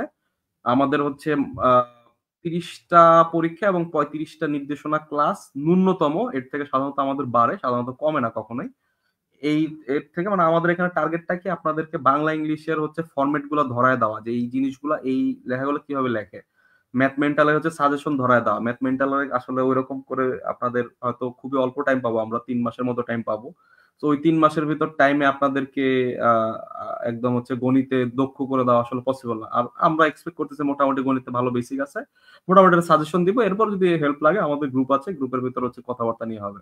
আমাদের মেইন ফোকাসটা হবে যে বাংলাদেশ আন্তর্জাতিকে, এখানে হচ্ছে আমরা ফুল কভার দিব, ফুল 300 মার্কের একদম শুরু থেকে শেষ পর্যন্ত একটু কভার দেওয়ার চেষ্টা করব, হ্যাঁ। যেহেতু মানে আমাদের এটা আসার কথা ছিল বাংলাদেশ আন্তর্জাতিক, এর আগে যখন হচ্ছে 10,000 জনের ইয়া দিয়েছিল তখন আমরা আনতে পারিনি, বাট আমরা চেষ্টা করবো যে আন্তর্জাতিক এবং বাংলাদেশ বিষয়াবলীর এম্পিরিক্যাল ইস্যুস থেকে শুরু করে এভরিথিং, ঠিক আছে। আপনার বাংলাদেশের 16 চ্যাপ্টার, আন্তর্জাতিকের 3 পার্ট, প্রত্যেকটা টপিকের উপরে হচ্ছে এটা ভালো পরিমাণ ক্লাস নেওয়ার জন্য আমরা চেষ্টা করব। এখানে হচ্ছে 20টা ক্লাস বলা আছে, 20টা ক্লাস মিনস হচ্ছে মোর দেন 40 আওয়ার্স, ঠিক আছে। তো এর ভিতরে হোপফুলি আমাদের ফুল ইয়াটা কভার হয়ে যাবে। আর এছাড়া হচ্ছে আপনাদের বিজ্ঞানের উপর 5টা ক্লাস দেওয়া হয়েছে। বিজ্ঞান আসলে আমরা গুনি না যে বিজ্ঞান মনে হয় খুবই সোজা, যারা বিশেষ করে সায়েন্স ব্যাকগ্রাউন্ড, বাট বিজ্ঞান যথেষ্ট টাফ আছে। হ্যাঁ, বিজ্ঞানে ভালো করাটা আসলে অত বেশি ইজি না। আমি বলে ফেললাম 60-65 আপনাদের তুলতে হবে, কিন্তু 60-65 পাওয়া এত ইজি কোনো জিনিস না। বিজ্ঞানে হচ্ছে এত গুড়া প্রশ্ন থাকে, আপনার হচ্ছে লিখে শেষ করা যায় না। তো ওই বিজ্ঞানের সাজেশন দেওয়া হবে। প্লাস হচ্ছে আপনাদের অনেককেই, যেমন আমরা যারা হচ্ছে ইঞ্জিনিয়ারিং বা নর্মাল ব্যাকগ্রাউন্ডের স্টুডেন্ট, তারা হচ্ছে মেডিকেলের 3টা চ্যাপ্টার আছে, যেখান থেকে 3টা থেকে 4টা কোশ্চেন চলে আসে সায়েন্সে। সেই জায়গাগুলোতে আমরা একটু আমাদের একটু চোখ করি, রাইট? আবার যারা হচ্ছে একটু মেডিকেল ব্যাকগ্রাউন্ডের স্টুডেন্ট বা অন্য যারা আছেন, তাদের ক্ষেত্রে হচ্ছে ফিজিক্সের যে চ্যাপ্টারগুলো সেগুলো একটু চোখ করি। সো সবগুলো যাতে কেউ চোখ টোক না করে, বা অনেক ক্ষেত্রে হচ্ছে আপনার কম্পিউটার এবং যে হচ্ছে আপনার ইলেকট্রনিক্স, সেখানে হচ্ছে কি একটু হচ্ছে অনেকের ঝামেলা হয়। তো এই জিনিসগুলো খেয়াল রেখে যে সাজেশনটা আছে, প্লাস হচ্ছে কিছু কিছু জিনিস হচ্ছে একটু ডিটেল পড়ানো, সেখান থেকে চিন্তা করে আমরা বিজ্ঞানের 5টা ক্লাস দিছি। ঠিক আছে, মোটামুটি এগুলো ন্যূনতম, এর থেকে ক্লাস হচ্ছে হয়তো বাড়বে, এর থেকে আমাদের কমবে না। ঠিক আছে, তো আমরা যারা হচ্ছে মোটামুটি একটা কোর্স চাচ্ছি, যেটাতে হচ্ছে আমাদের মডেল টেস্টও দেওয়া হবে, এটার সাথে কিন্তু আবার ফার্মালস ইনক্লুডেড। সো আমরা মডেল টেস্টও দিব, আবার হচ্ছে সাবজেক্ট ফাইনালও দিব, আবার হচ্ছে আমার হচ্ছে রেগুলার একটু পড়াশোনার ভিতরে থাকবো, প্লাস হচ্ছে আমার বাংলাদেশ আন্তর্জাতিক একটু হচ্ছে গ্যাপ রয়ে গেছে, বা এই জায়গাগুলোতে আমার মনে হচ্ছে জ্ঞানটা এনাফ না। হ্যাঁ, প্লাস হচ্ছে আমার 900 মার্কের ফুল একটা সাজেশন, 900 মার্কের এই হচ্ছে আমরা বলে দিব এই জিনিসগুলো আপনাদেরকে পড়তে হবে।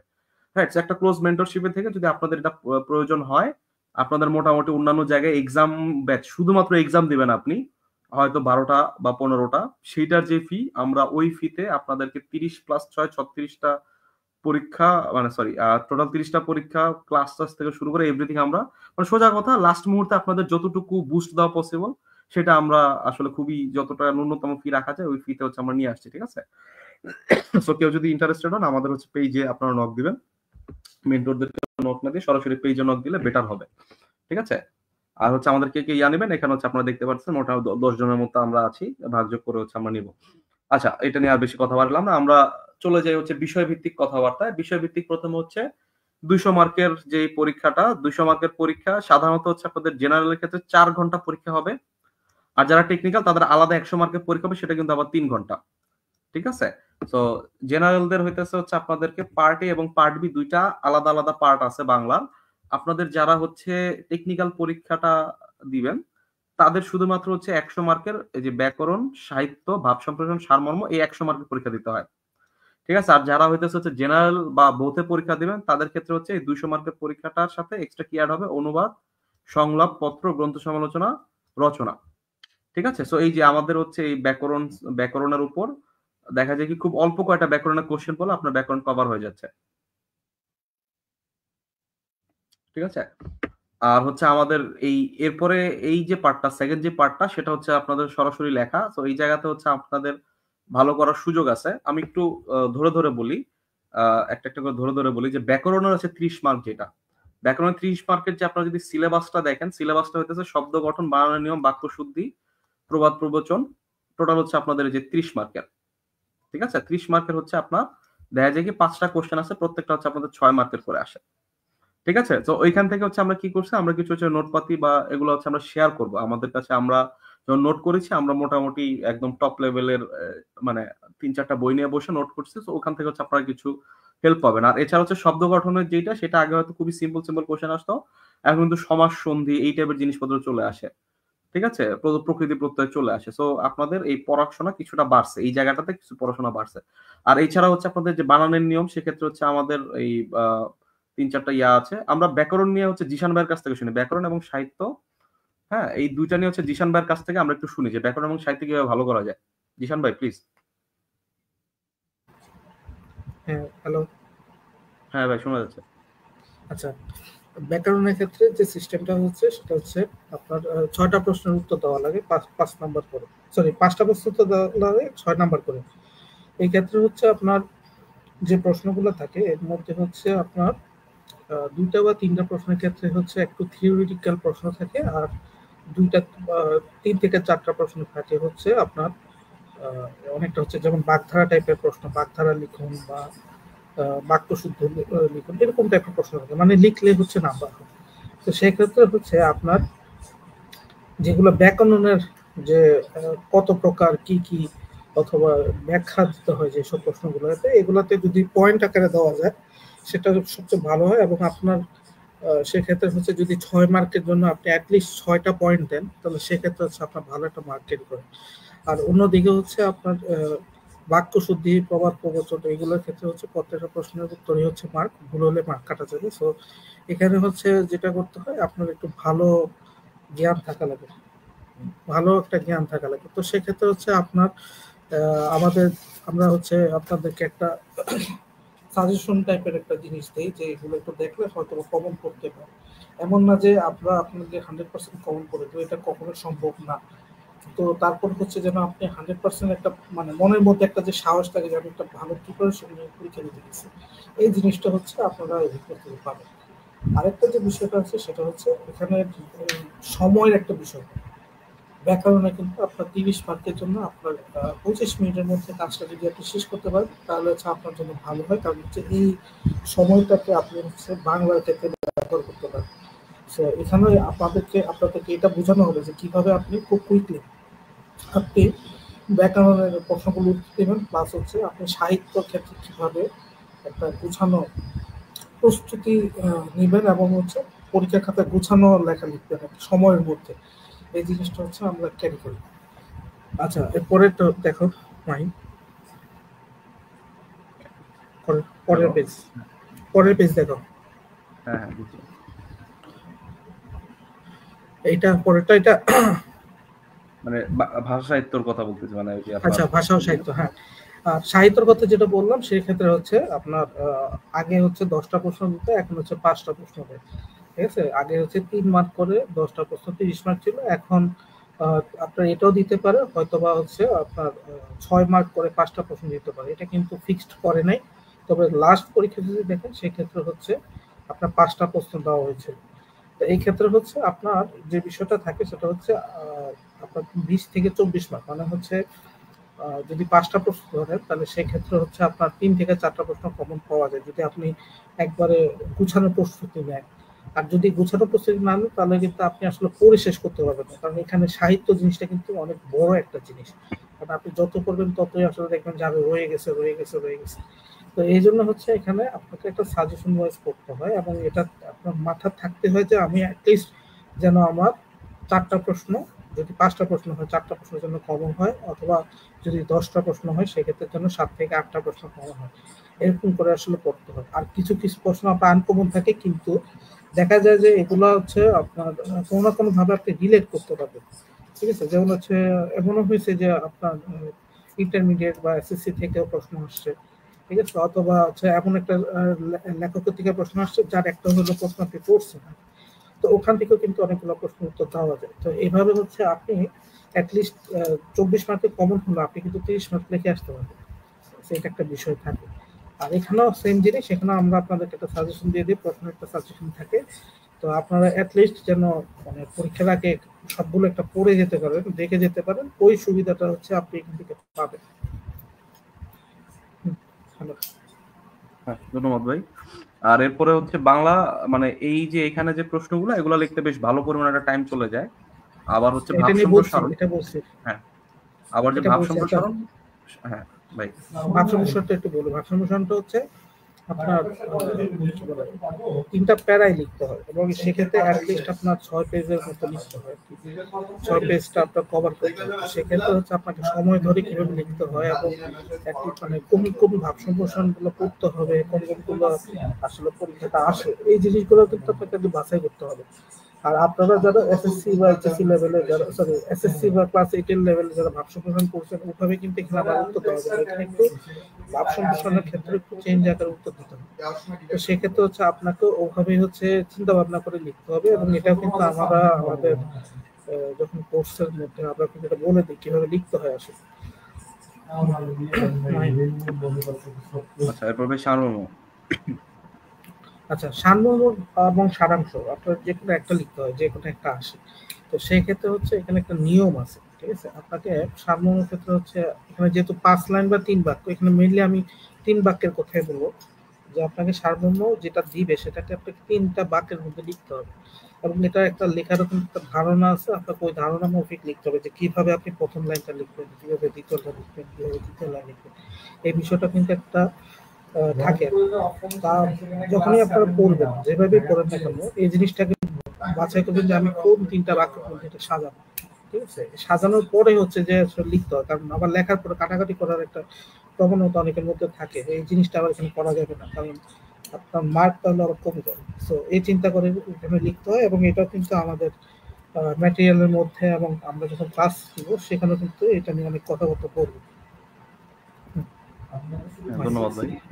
আচ্ছা, আর এটা গেল আমাদের পার্ট 1। আর পার্ট 2 এর ক্ষেত্রে হচ্ছে পুরো জিনিসটা হচ্ছে আপনাদের হচ্ছে ফরম্যাটের জিনিসপাতি, বিশেষ করে যে কাল্পনিক সংলাপ, পত্র লিখন, গ্রন্থ সমালোচনা, ঠিক আছে, এগুলো হচ্ছে আপনারা হয়তো যে কোনো বই থেকে পড়েন, বাট ওই বইয়ের থেকেও আসলে অনেক অনেক বেটার ফরম্যাট কিন্তু আমাদের কাছে আছে। হ্যাঁ, যে মানে কাল্পনিক সংলাপের, বিশেষ করে কাল্পনিক সংলাপ, পত্র এবং গ্রন্থ সমালোচনা, তিনটারই হচ্ছে বেশ ভালো পরিমাণ হচ্ছে আমাদের কাছেই আছে। এবং হচ্ছে আমাদের আমরা যখন মানে আমি যখন হচ্ছে পড়াশোনা করছি ভাইদের সাথে, তখন দেখা গেছে কি যে কাল্পনিক সংলাপের ক্ষেত্রে হচ্ছে আমি বিভিন্ন হচ্ছে নাটক পড়তাম। হ্যাঁ, তো নাটক থেকে হচ্ছে কিভাবে হচ্ছে সংলাপগুলো লেখে, তাহলে খুবই বাচ্চাদের হয়ে যায়। হ্যাঁ, কেমন আছো, ভালো আছি, এইগুলা ভাই চলে না। হ্যাঁ, আপনার সংলাপ একটু ম্যাচিওর টাইপের সংলাপ লিখতে হবে। হ্যাঁ, ওই জায়গা থেকে হচ্ছে আমার কাছে মনে হচ্ছে মানে বিভিন্ন হচ্ছে নাটক টাটক পড়ার কারণে কাল্পনিক সংলাপটা একটু ডেভেলপ হয়েছে। আবার হচ্ছে নিজেরা একটা ফর্মেট দ্বারা করতে পারছি। আবার হচ্ছে তারিক মঞ্জুর স্যার একটা ফর্মেট ছিল, সেটার উপর কাজ করে মোটামুটি একটা ভালো একটা দাঁড়ায় গেছে। গ্রন্থ সমালোচনার ক্ষেত্রে হচ্ছে তারিক মঞ্জুর স্যারের একটা ফর্মেট আছে, তো সেই ফর্মেটের উপর টুকটাক আমরা কাজ করছি। তো ওই গ্রন্থ সমালোচনা, কাল্পনিক সংলাপ, পত্র লিখন, তিনটারই পত্র লিখন আবার সাধারণত হচ্ছে পত্রিকায় পত্র হইতে পারে, ব্যক্তিগত পত্র হইতে পারে, অনেক ক্ষেত্রে হচ্ছে আবেদন পত্র চলে আসতে পারে। তো ওইখান থেকে হচ্ছে আপনাদের এইগুলো হচ্ছে সব ফরম্যাট রিলেটেড। অনুবাদের ক্ষেত্রে অনুবাদে আপনাদের এখানে 15, আর ইংরেজিতে অনুবাদ আছে হচ্ছে আপনাদের 50। এই 65-র জন্য আলাদা করে হচ্ছে আপনাদের প্রিপারেশন নিতে হবে।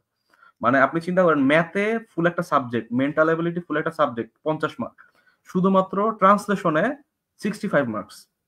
ঠিক আছে, সো এই জায়গাটাতে চিন্তা করেন। আবার হচ্ছে যে রচনা, আপনার রচনাতে বাংলায় 40, ইংরেজিতে 50, দ্যাট মিনস কত, 90 মার্কস রচনা, একটা ফুল আন্তর্জাতিক।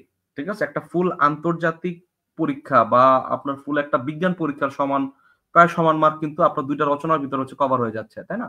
তো এই জায়গাগুলো আমরা অনেক ক্ষেত্রে বুঝি না যে কোন জায়গায় আমাদের হিট করতে হবে। তো আমাদের জন্য খুবই একটা ক্রুশিয়াল পয়েন্ট হচ্ছে এই ট্রান্সলেশন আর রচনায় ভালো করা। সামুল ভাই কি আমাদের সাথে আছেন? হ্যাঁ, আমি সাথে আছি ভাই, আমাদের ট্রান্সলেশন এবং রচনা নিয়ে যদি কিভাবে বেটার করতে হয়, আমাদের যদি একটু চালকপাত করতেন এই জায়গাটাতে। ধন্যবাদ মাহিন। ট্রান্সলেশন এবং রচনা এই দুটো জায়গা যদি আমি একটু লক্ষ্য করি, আপনার অনুবাদে 15 মার্কস আছে আমার এই বাংলা পার্টে, এবং রচনায় যেটা 40 মার্কস আছে। দেখেন, অনুবাদ ইংরেজি থেকে বাংলা 15 মার্কস, কিন্তু অ্যাকচুয়ালি এখানেই অনুবাদ শেষ নয়। আপনার ইংরেজি যখন পড়বেন আপনারা বিসিএস লিখিত, সেখানেও কিন্তু একটা বড় অ্যামাউন্টের অনুবাদ আছে, সম্ভবত 25, 25, 50 মাহিন, আমি যদি ঠিক বলে থাকি, সর্বশেষ সিলেবাস অনুযায়ী নাকি ইংরেজিতে বাংলা অনুবাদ, ইংলিশ থেকে বাংলা, বাংলা থেকে ইংলিশ, সেটা কত? 25 + 25 না 50? ইংরেজি বিষয়াবলিতে মাহিন, আমাকে শোনা যাচ্ছে কিনা? হ্যাঁ, শোনা যাচ্ছে ভাই। হ্যাঁ, তো দেখেন এই যে জায়গাটা, এই যে 25, 25, 50 আর এখানে 15, 60, 65 মার্কস। এই 65 মার্কস টোটাল মার্কসের কিন্তু একটা ভালো পার্সেন্টেজ। ফলে দেখেন এখানে আমার জানা মতে, হ্যাঁ এই যে দেখেন 25, 25, 50, হ্যাঁ যেটা বলছিলাম, আর এখানে 15, 65। এই টোটাল সেকশনটা আপনারা একটা সেকশন কল্পনা করবেন। মানে এই জায়গাটায় আপনার যে অনুবাদের জায়গাটা, এটা যখন আমরা পড়াবো, আমরা আপনাদের শিখিয়ে দেবো যে কিভাবে 65 মার্কসে একসাথে প্রিপারেশন নেওয়া যায়। দেখেন জিনিস তো একই, মানে English to Bangla, Bangla to English. জিনিসটা হচ্ছে এইটা, আপনি যদি যে ভাষায় অনুবাদ করা হবে সেই ভাষায় বেশি দক্ষ হইতে হবে। নিয়মটা কিন্তু এটা।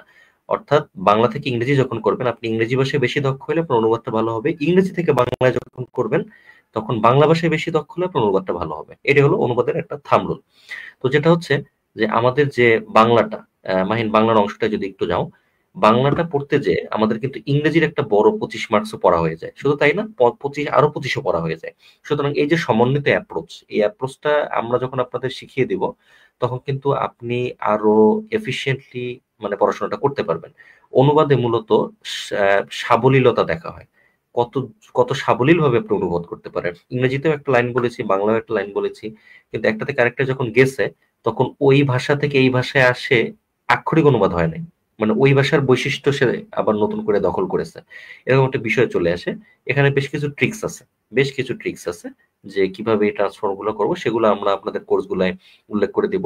এবং ইংরেজি থেকে বাংলায় পড়ার জন্য আমরা ম্যাটেরিয়ালস তো আমাদের আছে, যেগুলো আমরা কাস্টমাইজ ম্যাটেরিয়ালস বলি, মানে সেগুলো শুধুমাত্র এক্সক্লুসিভলি আমরা আপনাদেরই সরবরাহ করবো, অন্য কোথাও না। এর বাইরে একটু বলে রাখি যে অবশ্যই পত্রিকা থেকে নিয়মিত বঙ্গানুবাদ করার অভ্যাসটা কিভাবে রপ্ত করতে হয় সেটিও আমরা আপনাদের শিখাবো। প্রতিনিয়ত দেখা যাবে হয়তো আমরা পত্রিকার বেশ কিছু গুরুত্বপূর্ণ অংশ, যেমন একবার মনে আছে আমাদের সুনীল অর্থনীতি আসছিল, সেই সুনীল অর্থনীতির অংশটা মিনিস্ট্রি অফ ফরেন অ্যাফেয়ার্স এর একটা জায়গা থেকে তুলে দিয়েছিল জাস্ট। তো এই যে ইনফরমেশনটা আমি আপনার সাথে শেয়ার করলাম, এটা কিন্তু একটা অভিজ্ঞতার দরুন এসেছে। এটা কিন্তু কোনো জ্ঞানমূলক জিনিস না, একটা অভিজ্ঞতার বিষয় যে কোন জায়গাগুলো থেকে তারা প্রশ্ন কোন ধরনের করতে পারে। আমাদের যে এক্সপার্টিসটা আছে, আমাদের যে অভিজ্ঞতাটা আছে, যেমন আমি যদি বলি, আমি 40, 41, 43, 44 4টা বিসিএস এর রিটেন দিয়েছি এবং 5টা বিসিএস এর পিলি দিয়েছি। সুতরাং আমাদের এখানে অনেকেই আছেন যারা এরকম অনেকগুলো বিসিএস এর রিটেন করছে। তো আমাদের কাছে জিনিসগুলো খুব ইজি গোয়িং, যে কোন জায়গা থেকে প্রশ্ন আসে, কোন ধরনের প্রশ্ন আসে, আমরা সেগুলো মোটামুটি একটু হয়তো আপনাদের জন্য বোধগম্য কবে রিপ্রেজেন্ট করতে পারবো। তো এই জায়গাটাই আমি বলতে যাচ্ছিলাম যে আসলে এই সমন্বিত প্রিপারেশনটা আমরা আপনাদের দেওয়াবো এবং এই ট্রিক্স অ্যান্ড টিপস সেগুলো আমরা শেয়ার করব। অনুবাদের কাজে বললাম, রচনা, দেখেন রচনার যে বিষয়টা, আমরা অনেকেই ভাবেন প্রথম যে কোশ্চেনটা সবচেয়ে বেশি পাই সেটা হলো 40 মার্কের জন্য কয় পাতা লিখবো। তো যেটা হচ্ছে আমরা কোয়ান্টিটির উপর বেশি গুরুত্ব দিই। সুতরাং সবাই যখন কোয়ান্টিটির উপর গুরুত্ব দেয় তখন কিন্তু ওইটা খুব রেয়ার কোয়ালিটি থাকে না, তখন সবার মধ্যে কোয়ান্টিটি বেশি বেশি দেওয়ার একটা প্রবণতা চলে আসে। যারা শিক্ষক, যারা খাতা দেখেন, তারা দেখেন সবগুলোর মধ্যেই কোয়ান্টিটি বিষয়টা আছে, সুতরাং কোয়ান্টিটি দিয়ে তাদেরকে মাপা যাচ্ছে না, তখন কোয়ালিটির বিষয়টা চলে আসে। তো এটা আপনাদের একটা সাইকোলজি থাকবে যে রচনায় সবাই কোয়ান্টিটির পিছনে ছোটে দেখে কোয়ান্টিটি ওখানে একমাত্র গুণ নয় যেটা আপনারা ডিফারেন্সিয়েট করবে, আলাদা করবে। সুতরাং কোয়ালিটি একটা ম্যাটার। সুতরাং কোয়ালিটেটিভ জায়গাটায় আমরা আপনাদের হেল্প করব।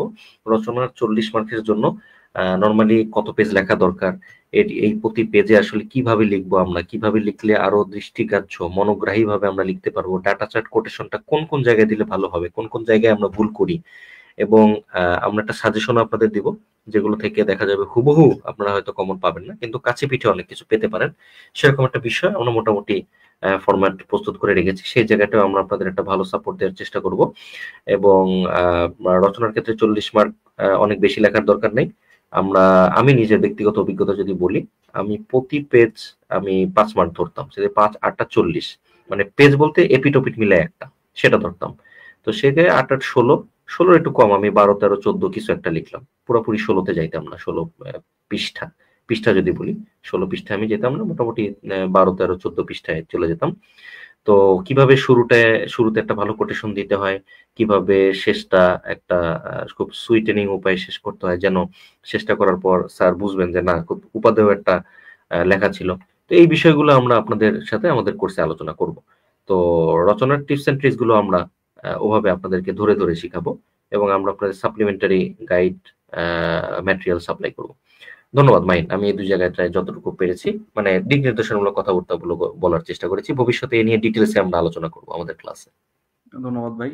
তো এই যে রচনার ক্ষেত্রে ভাই যেটা বললো, আপনারা যে ডাটা চার্ট কোটেশনের কিছু বিষয় আছে, রচনা স্পেসিফিক কিছু রচনা হচ্ছে আপনাদের বেছে বেছে পড়তে হয়, ওই সাজেশনের একটা বিষয় আছে, প্লাস হচ্ছে আপনাদের কিছু আপনার ফরম্যাটেড রচনা লেখা, এই কতগুলো হচ্ছে শীট প্রয়োজন, কারণ বাজারে ইউনিকের একটা বই পাওয়া যায়, আপনারা হয়তো ম্যাক্সিমাম কিনবেন এই বইটা। এই বইটাতে দেখবেন যে রচনার যে সাইজ, সেটা আপনি যদি খাতায় লেখেন 25-30 পেজ হবে, আপনি তো 25-30 পেজ লিখতে পারবেন না।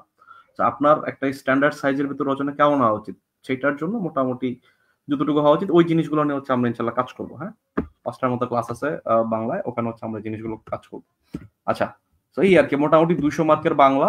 এবং যেটা বলতেছি যে এরকম হচ্ছে যে তারেক মঞ্জুর স্যারের 2টা হচ্ছে আছে, এরকম হচ্ছে ভালো 2টা হচ্ছে আপনার লেখা আছে, এখান থেকে হচ্ছে আপনারা একটা আইডিয়া নিতে পারেন। এরকম হচ্ছে ফরম্যাটেড আর কি। এই ফরম্যাট গুলো আমরা যখন পড়াশোনা করেছি, আমাদের অনেকজন মিলে পড়াশোনার কারণে ফরম্যাট গুলো সম্পর্কে আমাদের আইডিয়া বেশ ভালোভাবে হয়ে গেছে আর কি। ঠিক আছে, আর ইংরেজি, এটা খুবই ইম্পর্টেন্ট। ইংরেজিতে আপনাদের 200 মার্কের যে পরীক্ষাটা, ইংরেজির পরীক্ষাটা কিরকম হবে আপনারা তো অনেকে অলরেডি জানেন।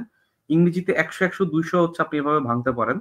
100 100 200 আপনাদের হচ্ছে প্যাসেজ যে পার্টটা আছে, প্যাসেজের পার্টে আপনাদের টোটাল 100 মার্ক, আর প্যাসেজের পার্টের বাইরে হচ্ছে আপনার হচ্ছে পার্ট বি তে হচ্ছে আপনাদের এই 100 মার্ক। ঠিক আছে, 50 মার্ক হচ্ছে আপনাদের এসে রাইটিং, 25-25-50 হচ্ছে আপনাদেরকে ট্রান্সলেশন নিয়ে অলরেডি আমরা কথাবার্তা বলে ফেলছি, রচনা নিয়ে আমরা কথাবার্তা বলে ফেলছি। এখন রিডিং কম্প্রিহেনশনটা কিরকম আসে, আমরা হচ্ছে একটু যদি যাই এই 45 BCS এর রিটেনের আমরা একটা 45 44 দুইটারই হচ্ছে কোশ্চেন আছে। আমরা হচ্ছে একটু হচ্ছে দেখি বিগত বছর, আর আপনারা যারা হচ্ছে যে বাংলা নিয়ে একটু অনেক কথাবার্তা বললাম, বাংলার ক্ষেত্রে দেখবেন যে হচ্ছে আপনার প্রথম কোশ্চেনটা এই যে এরকম হচ্ছে আপনার বাক্য শুদ্ধ করা, বানান শুদ্ধ করা, বিদেশি উপযোগ যোগে 6টা ইয়া করুন। তো এগুলো হচ্ছে খুবই কমন টাইপের কোশ্চেন মোটামুটি এসে থাকে, ব্যাকরণে খুব বেশি হচ্ছে পেন খাওয়া লাগে না। আর জিশান ভাই যেটা বললেন সেটা হচ্ছে এই যে আমাদের 5টা করে এখন কোশ্চেন আসতেছে, আগে হচ্ছে 10টা কোশ্চেন আসতো 3 মার্কের, এখন 6 মার্কের 5টা কোশ্চেন আসতেছে। তো এখানে হচ্ছে আপনার ম্যাক্সিমাম জিনিসই হচ্ছে আপনার যেমন এখানে 5টাই হচ্ছে পারার মতো আসছে, আপনার চর্যাপদ, বিদ্রোহী কবিতা, কবর, চতুর্দশপদী, স্বাধীনতা তুমি, এবং এগুলো কিন্তু রিপিট হয়। যেমন বিদ্রোহী কবিতা পৌরাণিক অনুষঙ্গ, এটা কিন্তু রিপিট কোশ্চেন, ঠিক আছে। এরপরে হচ্ছে আমাদের বাংলা সাহিত্যের ইতিহাসে চর্যাপদের গুরুত্ব, রিপিট কোশ্চেন। এই দুইটা হচ্ছে সরাসরি রিপিট কোশ্চেন। আর বাকি যে 3টা কোশ্চেন আসছে এগুলো সম্পর্কে আপনাদের মোটামুটি আইডিয়া থাকা উচিত। কবর হচ্ছে আমাদের এইচএসসি বা এসএসসি লেভেলে ছিল, চতুর্দশপদী কবিতার বৈশিষ্ট্য, এইটা হচ্ছে হয়তো আমরা জানি যে এটা সনেট, কিন্তু অনেক ক্ষেত্রে আমরা বৈশিষ্ট্যগুলা হয়তো অত ভালো আমাদের পড়া হয় নাই। তো এই একটা দুইটা কোশ্চেনে এরকম হচ্ছে আমরা চোখ করাটা স্বাভাবিক, ঠিক আছে। শামসুর রহমানের রচিত স্বাধীনতা তুমি কবিতার মর্মার্থ লিখুন, যারা হচ্ছে মোটামুটি পড়াশোনা আছে এটা পারা উচিত আর কি, ঠিক আছে। মোটামুটি এটা আমাদের হয়তো 9-10 এর বইও এটা ছিল, ঠিক আছে। মোটামুটি এটা কমন কোশ্চেন, মানে 4টা কোশ্চেন কমন, একটা কোশ্চেন লিখতে একটু হচ্ছে খাবি খাওয়া লাগে, হ্যাঁ। আর 10টা কোশ্চেন যদি আসে তাহলে 6-7টা মোটামুটি পারা যায়, 2-3টা কোশ্চেন একটু স্ট্রাগল করা লাগে, ঠিক আছে। এই আর কি। আর এই যে দেখেন আগে হচ্ছে আমাদের রচনা আসতো হচ্ছে 5টা থেকে একটা লেখা লাগতো, ইয়ার ক্ষেত্রে বাংলার ক্ষেত্রে 5টা থেকে একটা। এখন কিন্তু সে সুযোগ নাই, এখন হচ্ছে সবাইকে সেম রচনা লিখতে হবে। এইটা একদিক দিয়ে ভালো, কারণ হচ্ছে হলো গিয়ে হয়তো কি মানে 10 জন 10 রকম রচনা লিখতো, তাই না, 10 টপিকের উপর। তো মানে এইটা আসলে জাজ করা যে তার হচ্ছে আসলে লেখার ক্যাপাবিলিটি কিরকম, জাজ করা একটু টাফ হয়ে যেত, রাইট।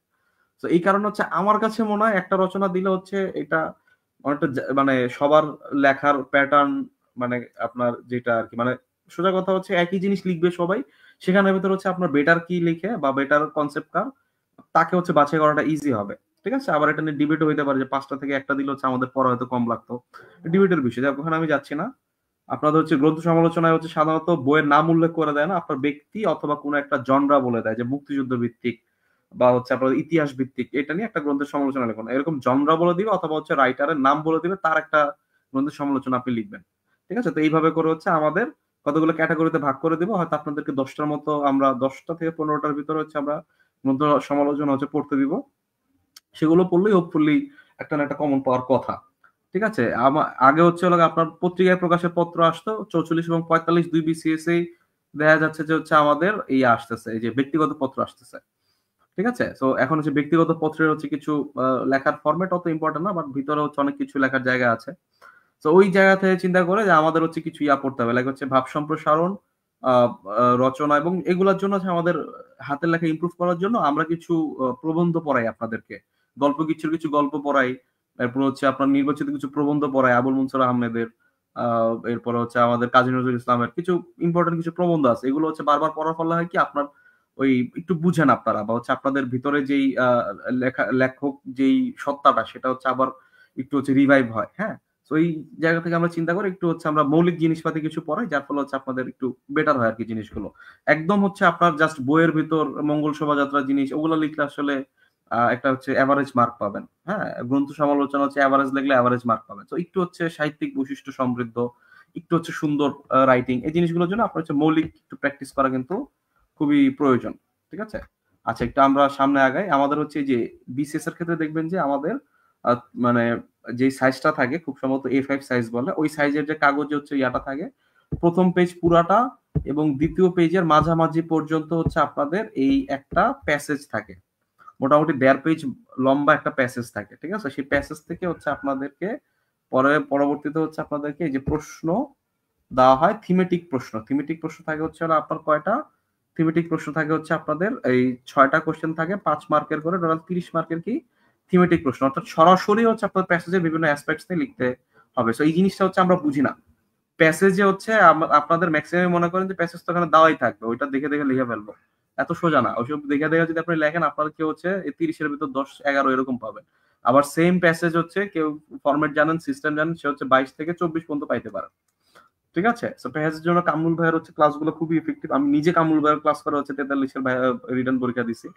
সো এই কামরুল ভাইয়ের ক্লাসগুলো প্লাস হচ্ছে আমাদের কিছু হচ্ছে জিনিসপত্র আছে, এগুলো দেখে গেলে এবং হচ্ছে সিস্টেমগুলো একটু ধরাই দিলে, পরীক্ষার সময় হচ্ছে আপনাদের খাতা কেটে দিলে আপনারা আশা করি মোটামুটি হচ্ছে আপনাদের 18 থেকে 20-র মতো মার্কস পাওয়া খুবই পসিবল। যারা হচ্ছে একটু ইংরেজি ফ্রি হ্যান্ড রাইটিং ভালো, তারা 23, 24, 25 পর্যন্ত মার্ক হয়তো আপনারা পেতে পারেন। ঠিক আছে, আচ্ছা এরপরে হচ্ছে আমাদের যে আমাদের 30 মার্কের পরে প্যাসেজ থেকে বিভিন্ন জিনিস নিয়ে আপনাদেরকে এরকম বাক্য গঠন, ঠিক আছে, আপনারা 44 বিসিএস পর্যন্ত দেখবেন যে জাস্ট সিম্পলি কতগুলো বাক্য দিয়ে দিয়েছি, শব্দ দিয়ে দিয়েছি, সেটা দিয়ে বাক্য গঠন করা লাগতো 10 মার্কের। এখন সেখানে একটু কমপ্লেক্স করছে জিনিসটা, যে আমাদের হচ্ছে বিভিন্ন টাইপের বাক্যের নাম দিয়ে দিছে, যে আমার এইখানে কমপ্লেক্স একটা বাক্য লিখতে হবে, ইম্পেরেটিভ একটা বাক্য লিখুন, ঠিক আছে, নেগেটিভ একটা বাক্য লিখুন। সো এই যে সেন্টেন্সের স্ট্রাকচার আপনাদের একটু রিভিউ করতে হবে, স্ট্রাকচার আপনারা জানেন, হালকা একটু রিভিউ করা, প্লাস হচ্ছে আপনাদেরকে কিছু প্র্যাকটিস প্রবলেম দেওয়া, এরকম হচ্ছে একটা মোটামুটি শীট দিয়ে দিলে মোটামুটি আপনারা হোপফুলি এটা ভালো প্রিপারেশন নিয়ে যেতে পারবেন। আর এইখানে হচ্ছে ম্যাক্সিমাম যা আছে এগুলো কিন্তু সরাসরি হচ্ছে আপনাদের প্যাসেজের শব্দ, সো ওই প্যাসেজের থেকে যেহেতু শব্দ দেওয়া আছে ওখান থেকে হচ্ছে আপনারা ইন্সপায়ারেশন নিয়ে মোটামুটি একদমই মাথায় আসতেছে না সেন্টেন্স, ওখান থেকেও কিন্তু মোটামুটি একটা কিছু লিখে আসা যায়। ওই জিনিসগুলো হচ্ছে আমরা কোর্সের ভিতরে আলোচনা করবো, সমস্যা নেই। ঠিক আছে, এরপরে হচ্ছে আপনাদের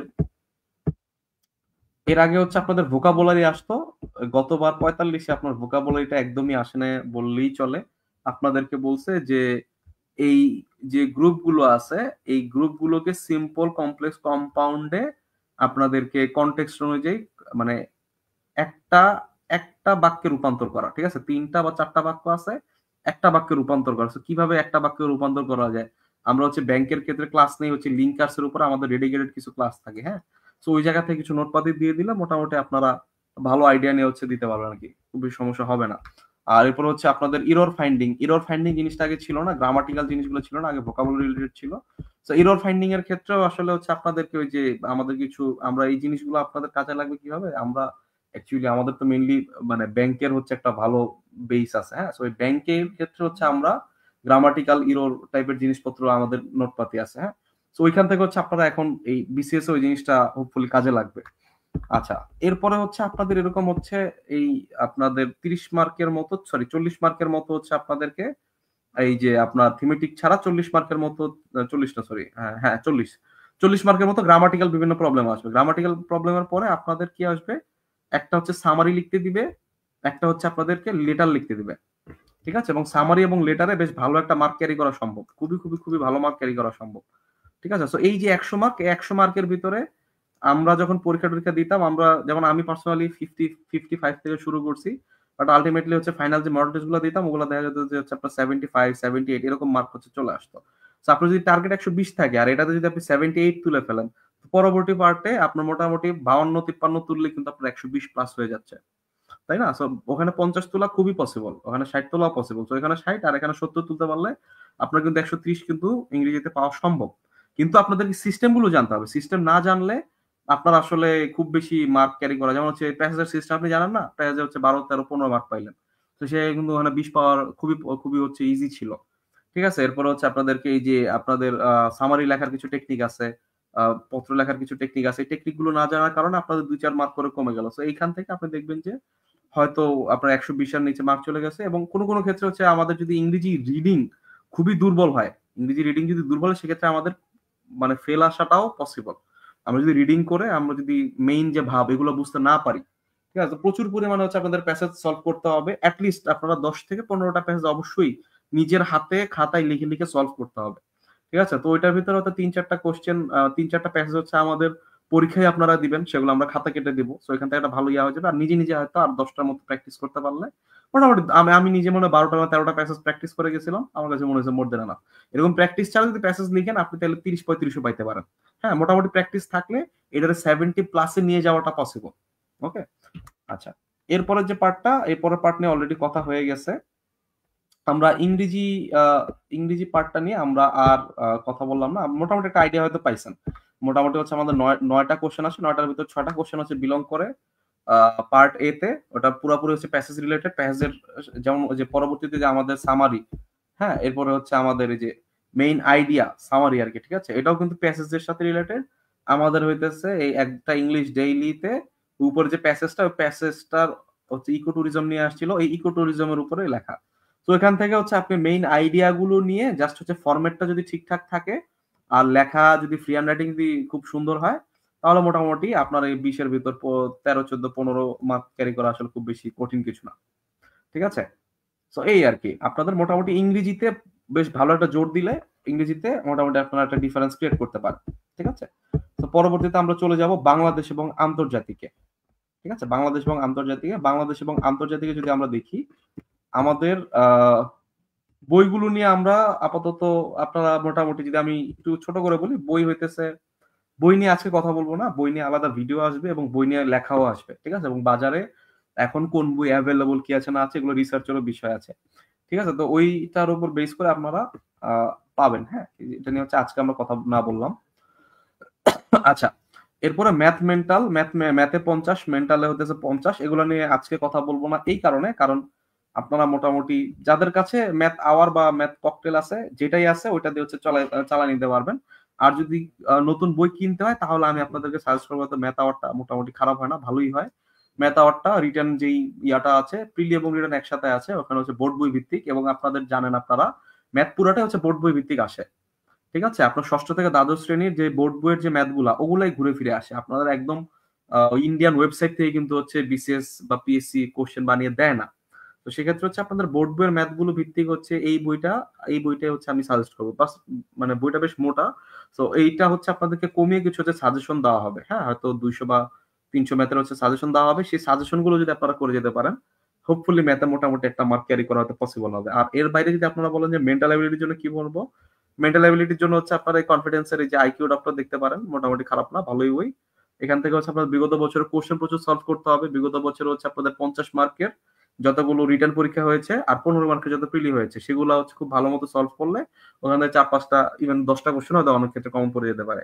আর এছাড়া হচ্ছে বাকি 40 মার্কের জন্য মোটামুটি হচ্ছে আপনার এই টপিক ধরে ধরে হচ্ছে পড়লে ভালো একটা মার্ক ক্যারি করা পসিবল। হ্যাঁ, সো ম্যাথ আর মেন্টাল নিয়ে তেমন কথা বলাইলাম না। বাংলাদেশ বিষয়াবলী নিয়ে ডিটেল আলোচনা করার বিষয় আছে। বাংলাদেশ বিষয়াবলীতে মোটামুটি 16টা চ্যাপ্টার। আমি সামিউল ভাইকে হচ্ছে একটু ব্রিফ করার জন্য রিকোয়েস্ট করব যে এই 16টা চ্যাপ্টার কোনটা থেকে কোশ্চেন বেশি আসে, কোনটা থেকে কম আসে, বা আমাদের হচ্ছে লেখার সিস্টেম গুলো কি, বা আপনি কি কি জিনিস ফলো করেছেন, সামিউল ভাই একটু যদি আমাদেরকে আলোকিত করতেন। প্রথমে যেটা বলতে, বাংলাদেশ বিষয়াবলীর যে 16টা চ্যাপ্টার, তার মধ্যে একটা চ্যাপ্টার আপাতত বোধহয় খুব একটা প্রশ্ন আসবে না, 16 নম্বর চ্যাপ্টার। আর অন্যান্য সেগুলো আমি বলি, 1 নম্বর ভৌগোলিক পরিচিতি। এই ভৌগোলিক পরিচিতি থেকে প্রশ্ন সবসময় প্রত্যেকবারই আসে। স্পেশালি ভৌগোলিক পরিচিতি বলতে বাংলাদেশের ভৌগোলিক পরিচিতি। আপনি বাংলাদেশের একজন সিভিল সার্ভেন্ট হবেন, বাংলাদেশের ভূপ্রকৃতিটা কেমন। বাংলাদেশ কিন্তু অনেক বড় দেশ না, যার ভূপ্রকৃতিতে হিউজ রকমের ভেরিয়েশনের টপোগ্রাফি আছে। আমাদের মোটামুটি 2-3 রকমের টপোগ্রাফি আছে। তো মোটামুটি এই জিনিসটা কোন দিকে কোন ধরনের টপোগ্রাফি, সেগুলো কখন থেকে শুরু হয়েছে, কিভাবে চেঞ্জ হচ্ছে। তো ভৌগোলিক পরিচিতি থেকে সবসময় কোশ্চেন আসে জনসংখ্যা, নৃগোষ্ঠী, সংস্কৃতি। তো সিভিল সার্ভেন্ট হিসেবে আপনি সবচেয়ে বেশি নাড়াচাড়া করবেন, জনগণের সাথে মিশবেন, বিভিন্ন নৃগোষ্ঠী, মানুষের সংস্কৃতি, এই বিষয়গুলো নিয়ে যখন থাকবে তখন মূলত নৃগোষ্ঠীর সংস্কৃতিগুলো নিয়ে বেশ কিছু প্রশ্ন আসে। স্পেশালি আমাদের রাঙামাটি, খাগড়াছড়ি, বান্দরবনের যে নৃগোষ্ঠী আছে, সেই নৃগোষ্ঠীদের সংস্কৃতি কিরকম, সেখানে কি কি চেঞ্জ আছে। তারপর জনসংখ্যা নিয়ে যেমন ডেমোগ্রাফিক ডিভিডেন্ড আমাদের জন্য খুব গুরুত্বপূর্ণ একটি প্রশ্ন। সো ডেমোগ্রাফিক ডিভিডেন্ড কিভাবে কাজে লাগানো যায়, আমাদের জনসংখ্যার বিন্যাস কেমন, হ্যাঁ, আমাদের আর্থসামাজিক প্রেক্ষাপটটা কিভাবে জনসংখ্যা বৃদ্ধির কারণে চেঞ্জ হয়েছে, জনসংখ্যা বৃদ্ধির সমস্যা, এগুলো নিয়ে আমরা কি করছি, এই ধরনের প্রশ্নগুলা এই 2 নম্বর চ্যাপ্টারটায় আসে। বাংলাদেশের ইতিহাস সবচেয়ে গুরুত্বপূর্ণ। বাংলাদেশের ইতিহাস বলতে আসলে কিন্তু সে আদি, মধ্যযুগ এবং আধুনিক যুগ, 3টা নিয়েই বোঝায়। তবে বাংলাদেশের ইতিহাসের সবচেয়ে গুরুত্বপূর্ণ পার্ট হয়েছে আধুনিক যুগ। সো প্রাচীন যুগের ইতিহাস খুব কম পাবেন আপনারা, এরপরে মধ্যযুগের একটু হয়তো বেশি পাইতে পারেন, কিন্তু তারপরে সবচেয়ে বেশি ইম্পর্টেন্ট হচ্ছে বাংলাদেশের ইতিহাস। স্পেশালি 47 থেকে 71 পর্যন্ত বাংলাদেশের যে ইতিহাসটা, সেটি খুবই গুরুত্বপূর্ণ, এবং এটি ছিল জাতীয় আন্দোলনের সময়।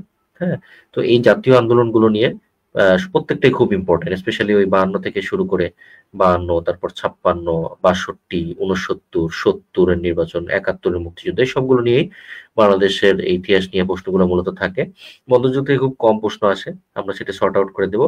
প্রাচীনকাল নিয়ে আসলে তেমন কোনো আসেই না ধরা যায়।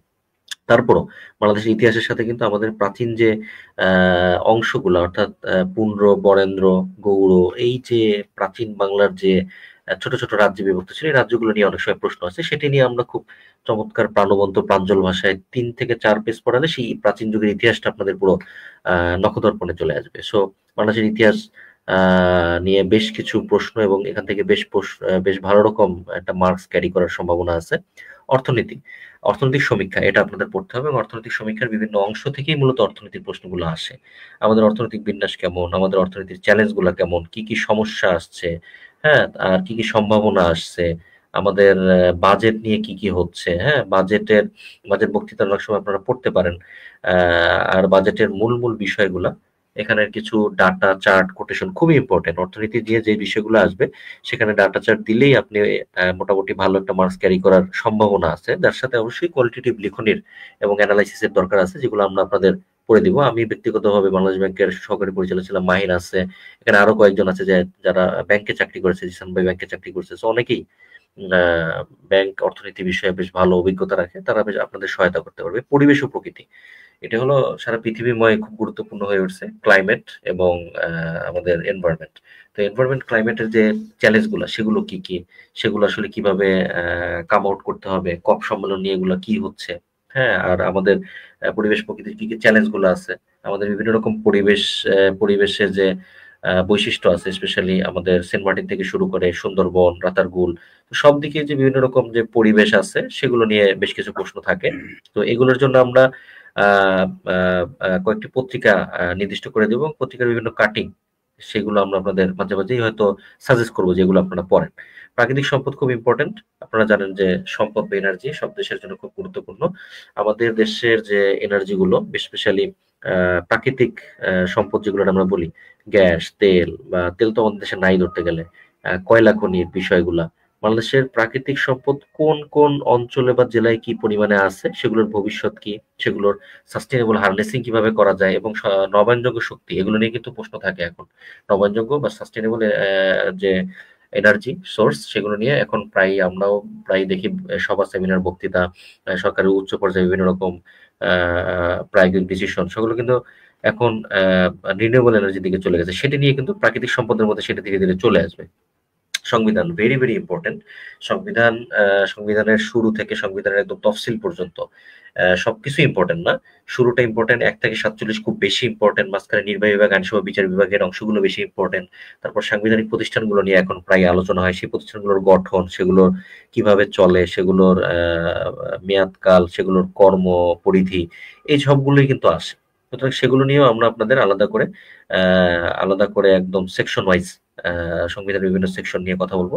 সরকার কাঠামোর মধ্যে আমরা জানেন যে বাংলাদেশ একটা গণতান্ত্রিক দেশ, তো আমাদের গণপ্রতিনিধিত্ব অধ্যাদেশ আছে একটা, সেটি নিয়ে একটু আপনাদের পড়ার দরকার আছে। আমাদের যে সরকার কাঠামো আছে সেই কাঠামোটার বৈশিষ্ট্য, ধরন, এবং এখানকার কি চ্যালেঞ্জ আছে, কি সম্ভাবনা আছে, কি পরিবর্তন দরকার, এই সবগুলোই সরকার কাঠামোর মধ্যে চলে আসবে। স্পেশালি গণতান্ত্রিক মূল্যবোধ বিকশিত হতে পারে, এবং এরকম যে কোনো প্রশ্নই অনেক সময় বিসিএস লিখিততে চলে আসে। পররাষ্ট্রনীতি, আপনারা তো ইন্টারন্যাশনাল অ্যাফেয়ার্স এ পররাষ্ট্রনীতি পড়বেনই, তারপরে বাংলাদেশ রাষ্ট্রের পররাষ্ট্রনীতিটা খুব ইম্পর্টেন্ট। বাংলাদেশ কোশ্চেন এরকম আছে যে বাংলাদেশের পররাষ্ট্রনীতি ব্যাখ্যা করো, অথবা আমাদের যে পররাষ্ট্রনীতির মূলনীতি সংবিধানে যেভাবে আছে সেটা অনুযায়ী আমাদের পররাষ্ট্রনীতি ব্যাখ্যা করো, আমাদের পররাষ্ট্রনীতির চ্যালেঞ্জ কি, সামনে কি কি বিষয়ে এটা ইনক্লুড করতে পারে, এগুলো নিয়ে আসে পররাষ্ট্রনীতি। স্পেশালি বাংলাদেশ বিষয়ে পররাষ্ট্রনীতি। রাজনৈতিক দল, আমাদের রাজনৈতিক দলগুলো নিয়ে প্রশ্ন যদিও একটু কম আসে, তারপরও কোশ্চেনগুলোর মধ্যে যে রাজনৈতিক দলগুলোর যে কর্মপরিধি, রাজনৈতিক দলগুলো যেভাবে তাদের নির্বাচনটা পরিচালনা করে, রাজনৈতিক দল বললে আসলে নির্বাচন বিষয়ক বেশ কিছু বিষয় যিনি আছে, এই যে 10 আর 11 রাজনৈতিক দল নির্বাচন, এই দুটো ওতপ্রোতভাবে জড়িত। নির্বাচন বিষয়ে সাংবিধানিক বক্তব্যগুলা এবং নির্বাচন বিষয়ে আমরা রিসেন্টলি যে চেঞ্জগুলো দেখতেছি সে সবগুলোই আসলে আসার মতো একটা প্রশ্ন।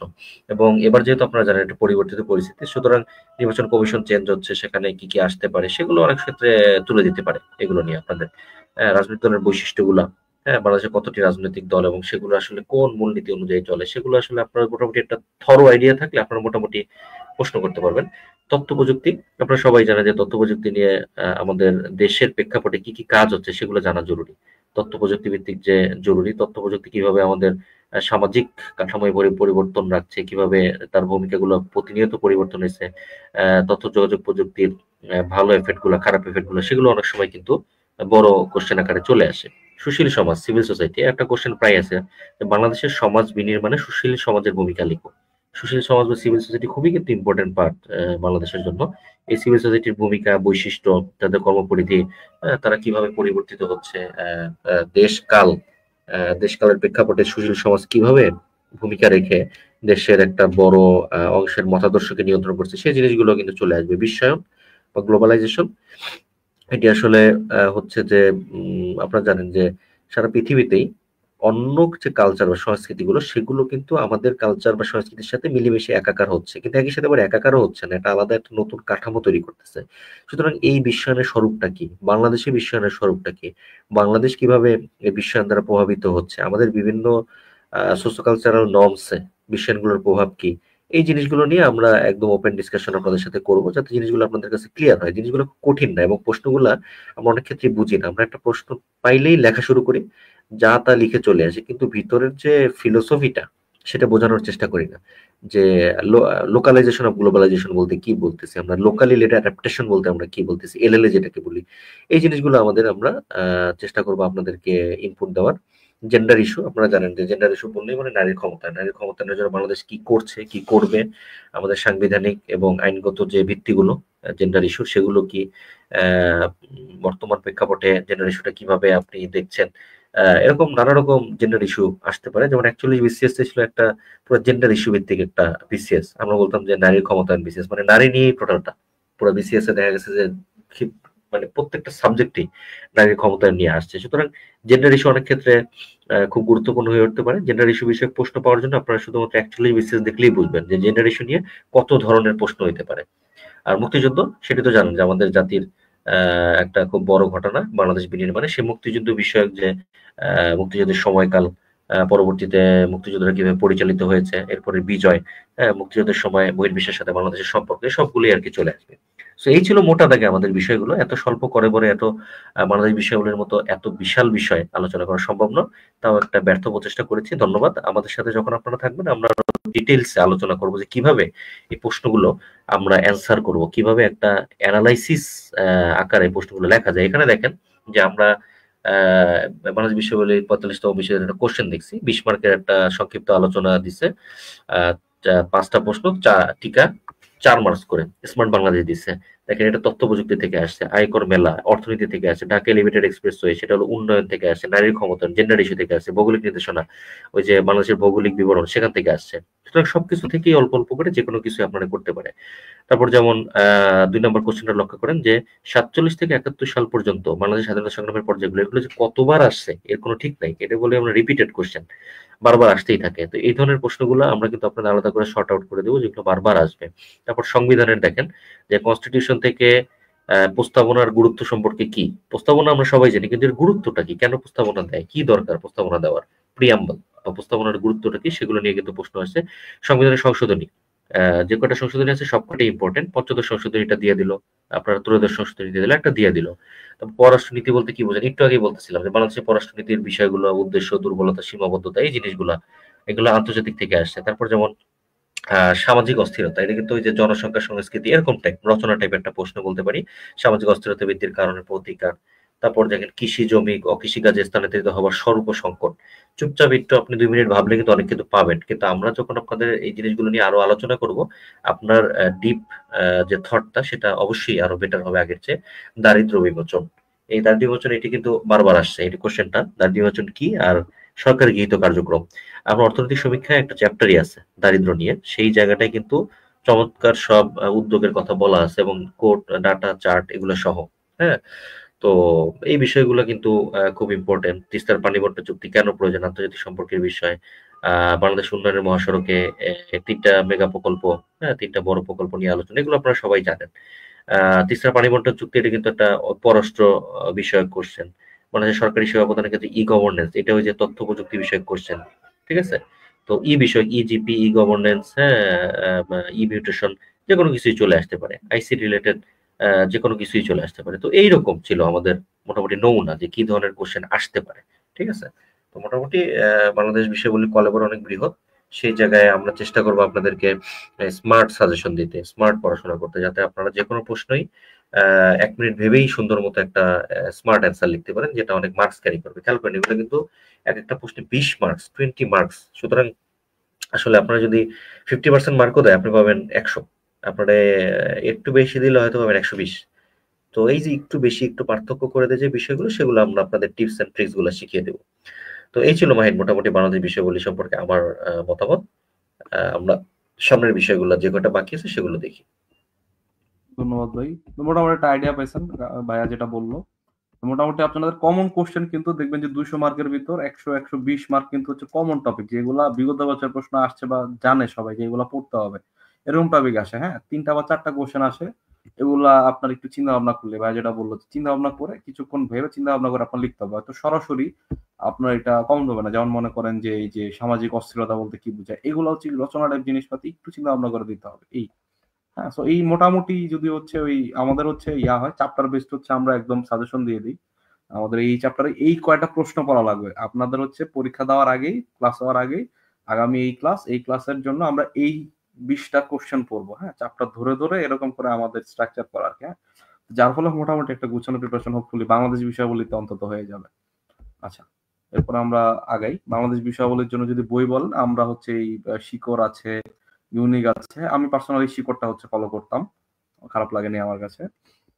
আচ্ছা, এরপর হচ্ছে আন্তর্জাতিক বিষয়াবলীতে 3 ঘন্টায় আমার 100 মার্ক কভার করতে হবে। 3 ঘন্টায় 100 মার্ক কভার করতে হবে। আন্তর্জাতিক বিষয়াবলীতে আবার 3টা part, section A, section B, section C. Section A তে কনসেপচুয়াল ইস্যুস, এখানে হচ্ছে আমাদের কোশ্চেন আসে হচ্ছে আপনাদের 10টা, প্রত্যেকটাতে 4 মার্ক করে, 40 মার্ক হচ্ছে আমাদের আনসার করতে হবে। ঠিক আছে। আমাদের এম্পিরিক্যাল ইস্যুসে আপনাদেরকে 3টা কোশ্চেন 15 মার্কের করে আপনাদের 45 মার্কস আনসার করতে হবে। তো 40, 45, 85। এবং প্রবলেম সলভিং এই জায়গাটাতে হচ্ছে আপনাদেরকে আরো 15 মার্ক এখানে আনসার করতে হবে। তো এই যে এখানে হচ্ছে আমাদের 40, 45 আর 15, হ্যাঁ, 3টা আলাদা আলাদা ভাগ। এর ভিতরে যে চ্যালেঞ্জিং পার্ট কোনটা, আপনার এম্পিরিক্যাল হচ্ছে আপনাদের নর্মাল, আপনার রিসেন্ট যে ইস্যুস গুলো আছে, রিসেন্ট বিভিন্ন ইস্যুস বা হচ্ছে আলোচিত যে বিভিন্ন ঘটনা, এই টাইপের জিনিসগুলোর উপরে হচ্ছে আপনাদের 3টার মতো কোশ্চেন থাকে। আগে 4টা থাকতো, 4টা থেকে 3টা দিতে হতো।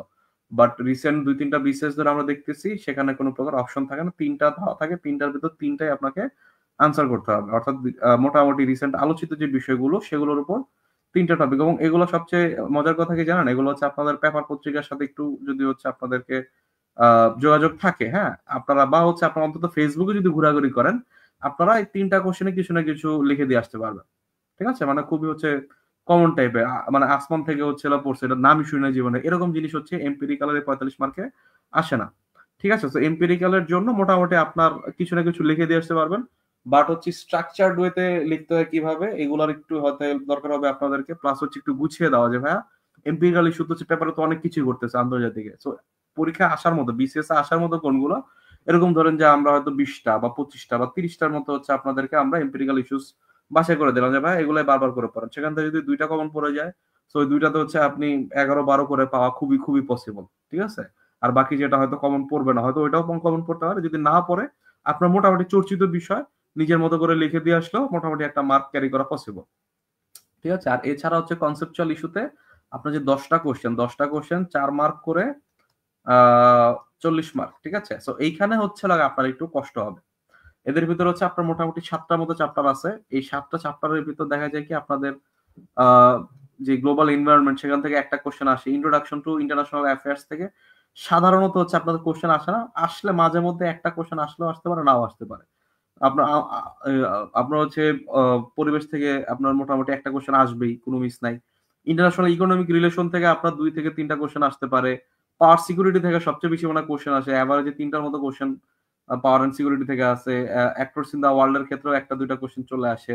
ফরেন পলিসি ডিপ্লোমেসির ক্ষেত্রে যে আপনার কনসেপ্টগুলা এখান থেকে সাধারণত কম আসে। এখানে কোশ্চেনই আছে হয়তো 10টা বা 12টা কোশ্চেন পড়লে মোটামুটি হয়ে যায়। এবং এইখানেই যত কোশ্চেন এখানে যে ফরেন পলিসি বলতে কি বোঝায়, ডিপ্লোমেসি বলতে কি বোঝায়, ডিসিশন মেকিং প্রসেসের ক্ষেত্রে আমাদের কি কি মেনটেন করতে হবে, হ্যাঁ, কি কি আপনার হচ্ছে পররাষ্ট্রনীতি নির্ধারক গুলা কি কি, পররাষ্ট্রনীতির হচ্ছে মানে কেন হচ্ছে ডিপ্লোম্যাটিক ফাংশন বা এটা বলতে কি বোঝায়, এটা কেন প্রয়োজন, ডিপ্লোম্যাটিক ইমিউনিটিস কি। আপনাকে হচ্ছে বললো যে আপনার এই একটা কনভেনশন আছে বা পররাষ্ট্রনীতি যেটা হচ্ছে ইয়া দেয়, হ্যাঁ, দায় মুক্তি দেয়। সো এই ইমিউনিটি গুলা কি কি দেওয়া আছে কূটনীতিকদের।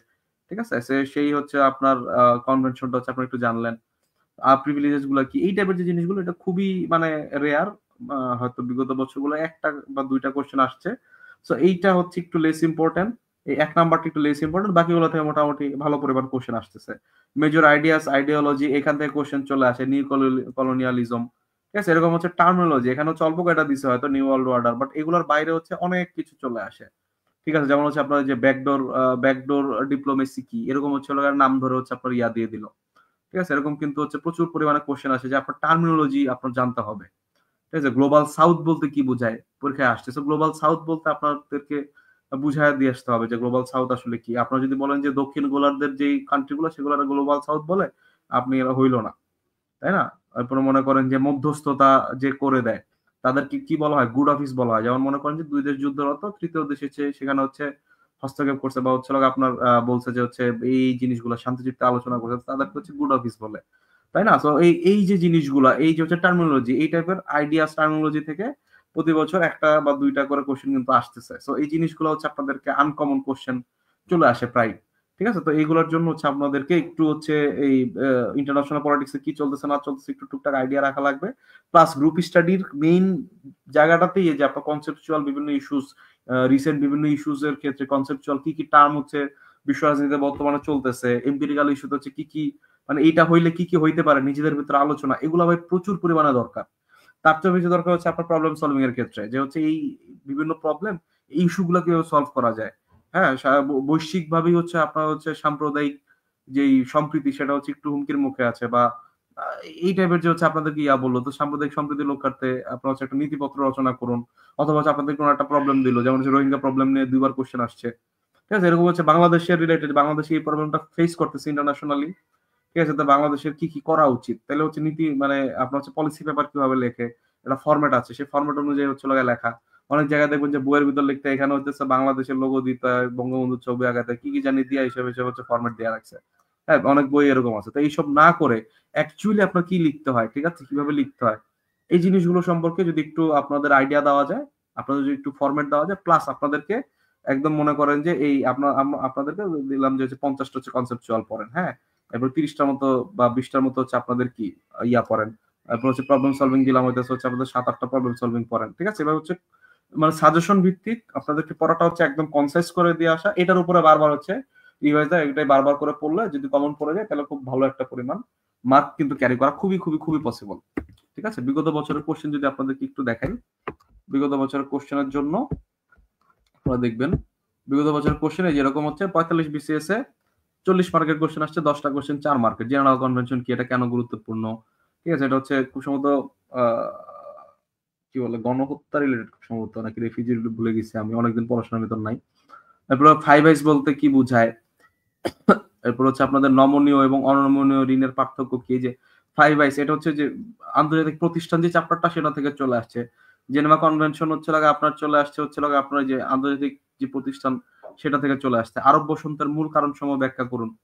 এরপর হচ্ছে আপনার নমনীয় এবং অনমনীয় ঋণের পার্থক্য, ঠিক আছে, মানে হচ্ছে এটা কেন ইম্পর্টেন্ট ছিল, কারণ যে আইএমএফ থেকে বাংলাদেশের ঋণের কথাবার্তা চলতেছিল। সো এই যে আপনার রিসেন্ট ইস্যুস G20 এবং হচ্ছে ব্রিক্স জোটের মধ্যে পার্থক্য কি, তো G20 ব্রিক্স এর ভিতরে অনেক পার্থক্য আছে, তাই না। তো সেই জায়গা থেকে কি কি পার্থক্য আছে এইগুলা হচ্ছে আপনাদেরকে ইয়া করা, মানে এগুলো এটা আসছে কোথা থেকে, এটা হচ্ছে আপনার হচ্ছে ইকোনমিক কি বলে সরি ইন্টারন্যাশনাল ইনস্টিটিউশন থেকে আসছে, ঠিক আছে। এরপর হচ্ছে আপনার ইন্দো প্যাসিফিক অঞ্চলে নিরাপত্তা, এটা কি হচ্ছে আপনাদের এই পিস এন্ড কনফ্লিক্ট যে চ্যাপ্টারটা আছে, power and security power and security যে চ্যাপ্টারটা আছে সেই চ্যাপ্টার থেকে হচ্ছে কোশ্চেন আসছে। আন্তর্জাতিক নিরাপত্তার উপর জলবায়ু প্রভাব একটা আসবেই, ঠিক আছে, মিস নাই।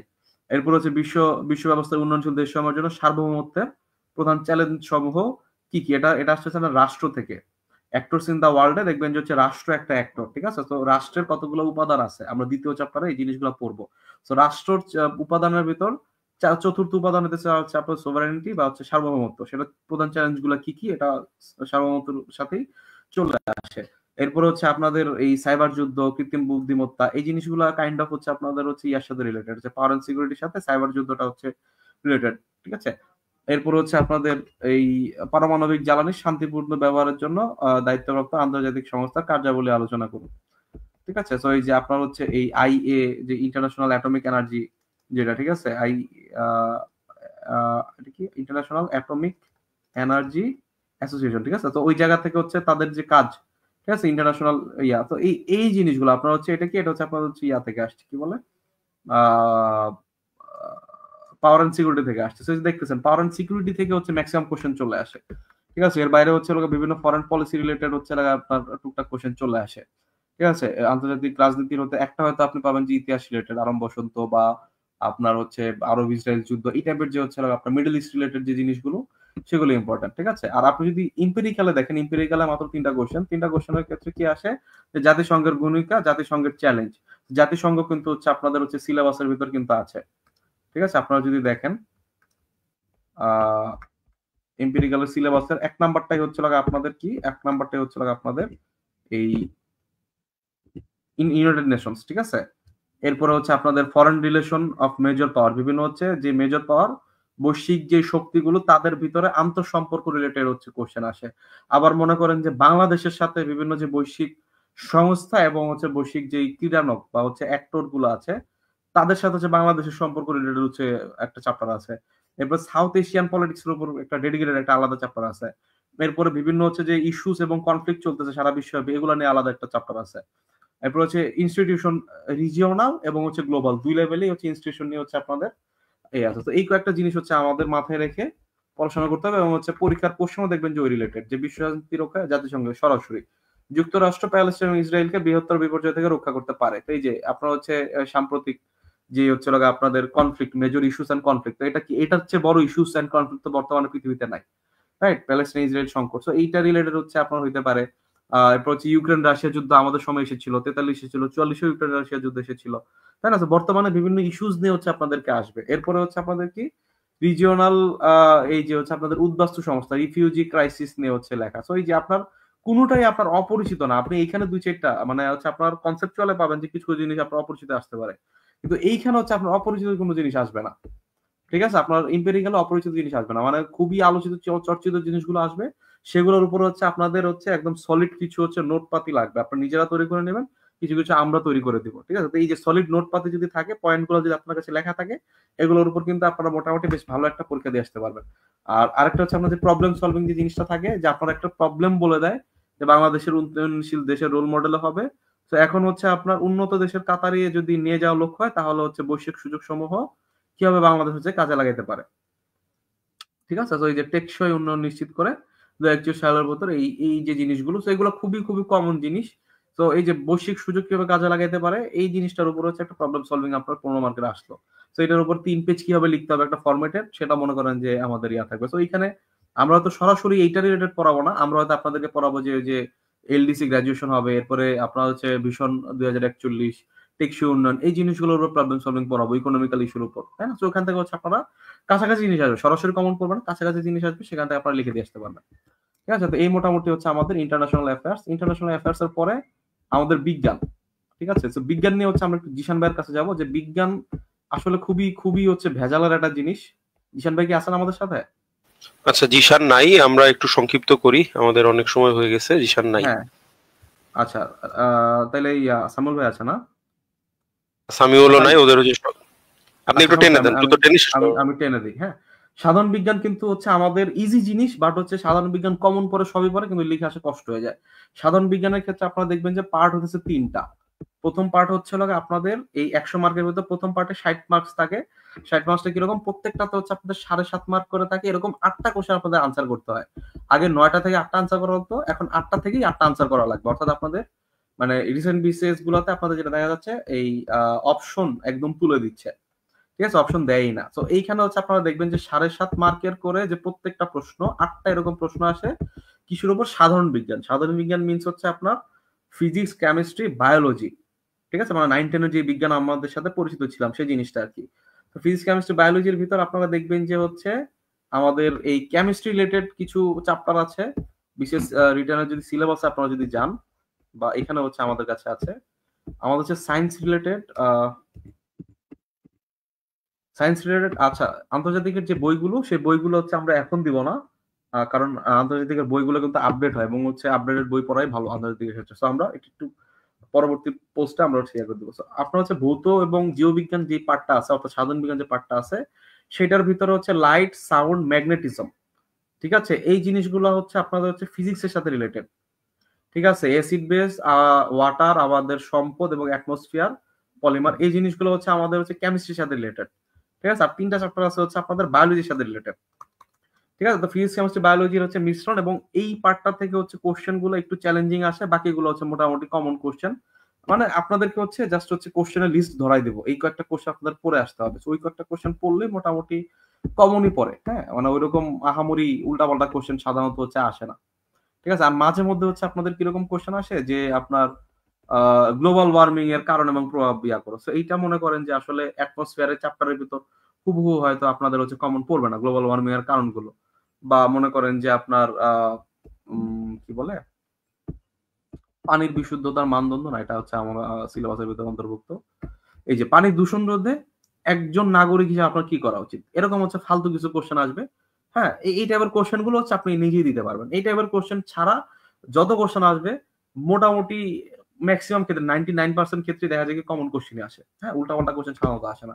তারপরেও মানুষজন ভালো পরীক্ষা দিতে পারে না কেন? কারণ 7.5 মার্কের এই কোশ্চেনে দেখেন আড়াই আড়াই আড়াই এইভাবে কোশ্চেন আসতে পারে, আড়াই, দেড়, এরপরে আবার মনে করেন যে একটা দিবে হচ্ছে 3, আর একটা দিবে হচ্ছে এই যে দেখেন আড়াই, দেড়, দেড়, আড়াই।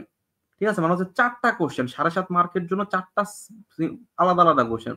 সো 4টা কোশ্চেন আপনার পড়ে মাথার ভিতরে প্রসেস করে যে লিখবেন, আপনার মনে করেন যে একটা বড় কোশ্চেন দিল 20 মার্কের, সেটা নিয়ে শুরুতে ভেবে কিন্তু আপনি পাতার পর পাতা লিখে যাচ্ছেন, সমস্যা নাই।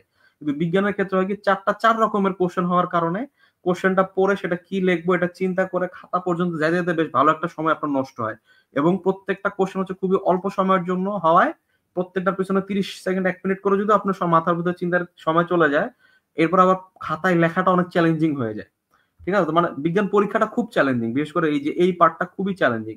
এই পার্টটা নিয়ে হচ্ছে আপনাদেরকে যেটা আমাদেরকে প্ল্যান, সেটা হইতেছে আমাদের প্ল্যান হচ্ছে আপনাদেরকে একটু সাজেশন দেওয়া, এই জিনিসগুলো আছে, প্লাস হচ্ছে আপনাদের যেসব জায়গায় আপনারা স্ট্রাগল করবেন, আমরা যেহেতু পড়ে আসছি, আমরা জানি যে আপনারা হইতেছে ওই যে লাইফ সায়েন্সের যে পার্টগুলো, এই ক্রোমোজোম, ন্যানো টেকনোলজি, এই টাইপের জিনিসগুলো তো হচ্ছে আপনারা একটু ইয়া করবেন। ঠিক আছে, আপনারা হচ্ছে একটু হচ্ছে আপনাদের কি বলে এই চোখ করাটা স্বাভাবিক, রাইট?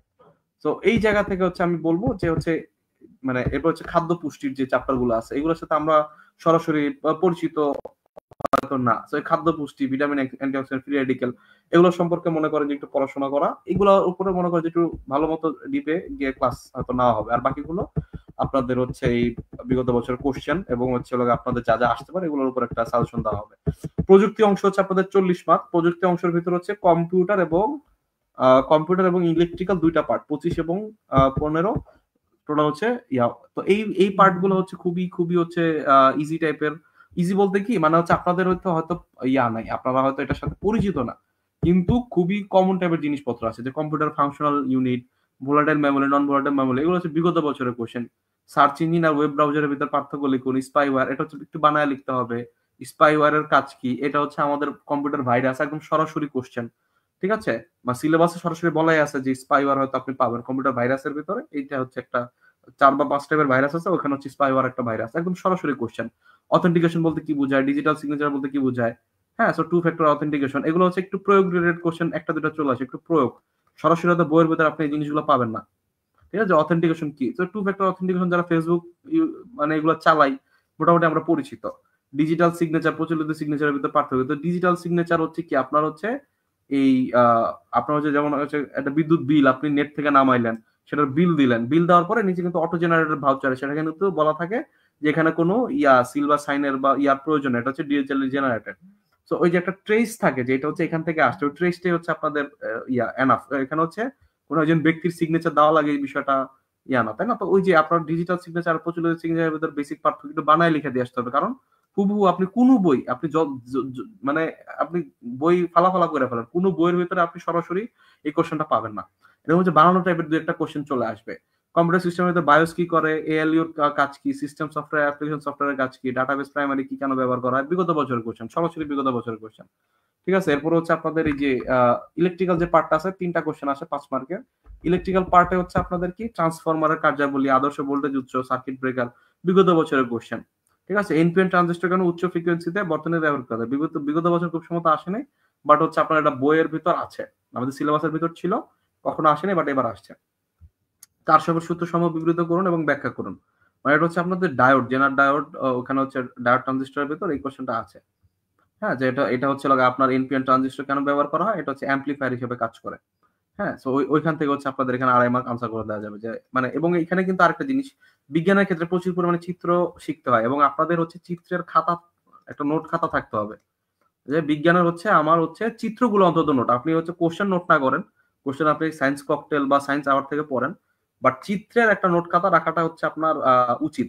ঠিক আছে, তো বিভিন্ন চিত্রগুলো এঁকে টেকে এখানে ইয়া করতে হবে। আর হচ্ছে ফাইনালি হচ্ছে কারশফের সূত্র সম ইয়া করা, মানে এগুলো খুবই খুবই খুবই কমন কোশ্চেন। হ্যাঁ, হয়তো একটা বা দুইটা 5 মার্কের কোশ্চেন পাবে, একটু আপনাদেরকে কষ্ট হয়ে যাবে, বাকি সবগুলা কোশ্চেনে কিন্তু হচ্ছে আপনাদেরকে পারার মতো কোশ্চেন দিবে। ঠিক আছে, আমার কোনো কোশ্চেন দিবে না। ঠিক আছে, মোটামুটি এই হইতেছে হচ্ছে আপনাদেরকে 900 মার্কের একটা আইডিয়া দিলাম। হোপফুলি আপনারা এখন মোটামুটি ক্লিয়ার যে কোন এক্সামে কি আসতেছে না আসতেছে।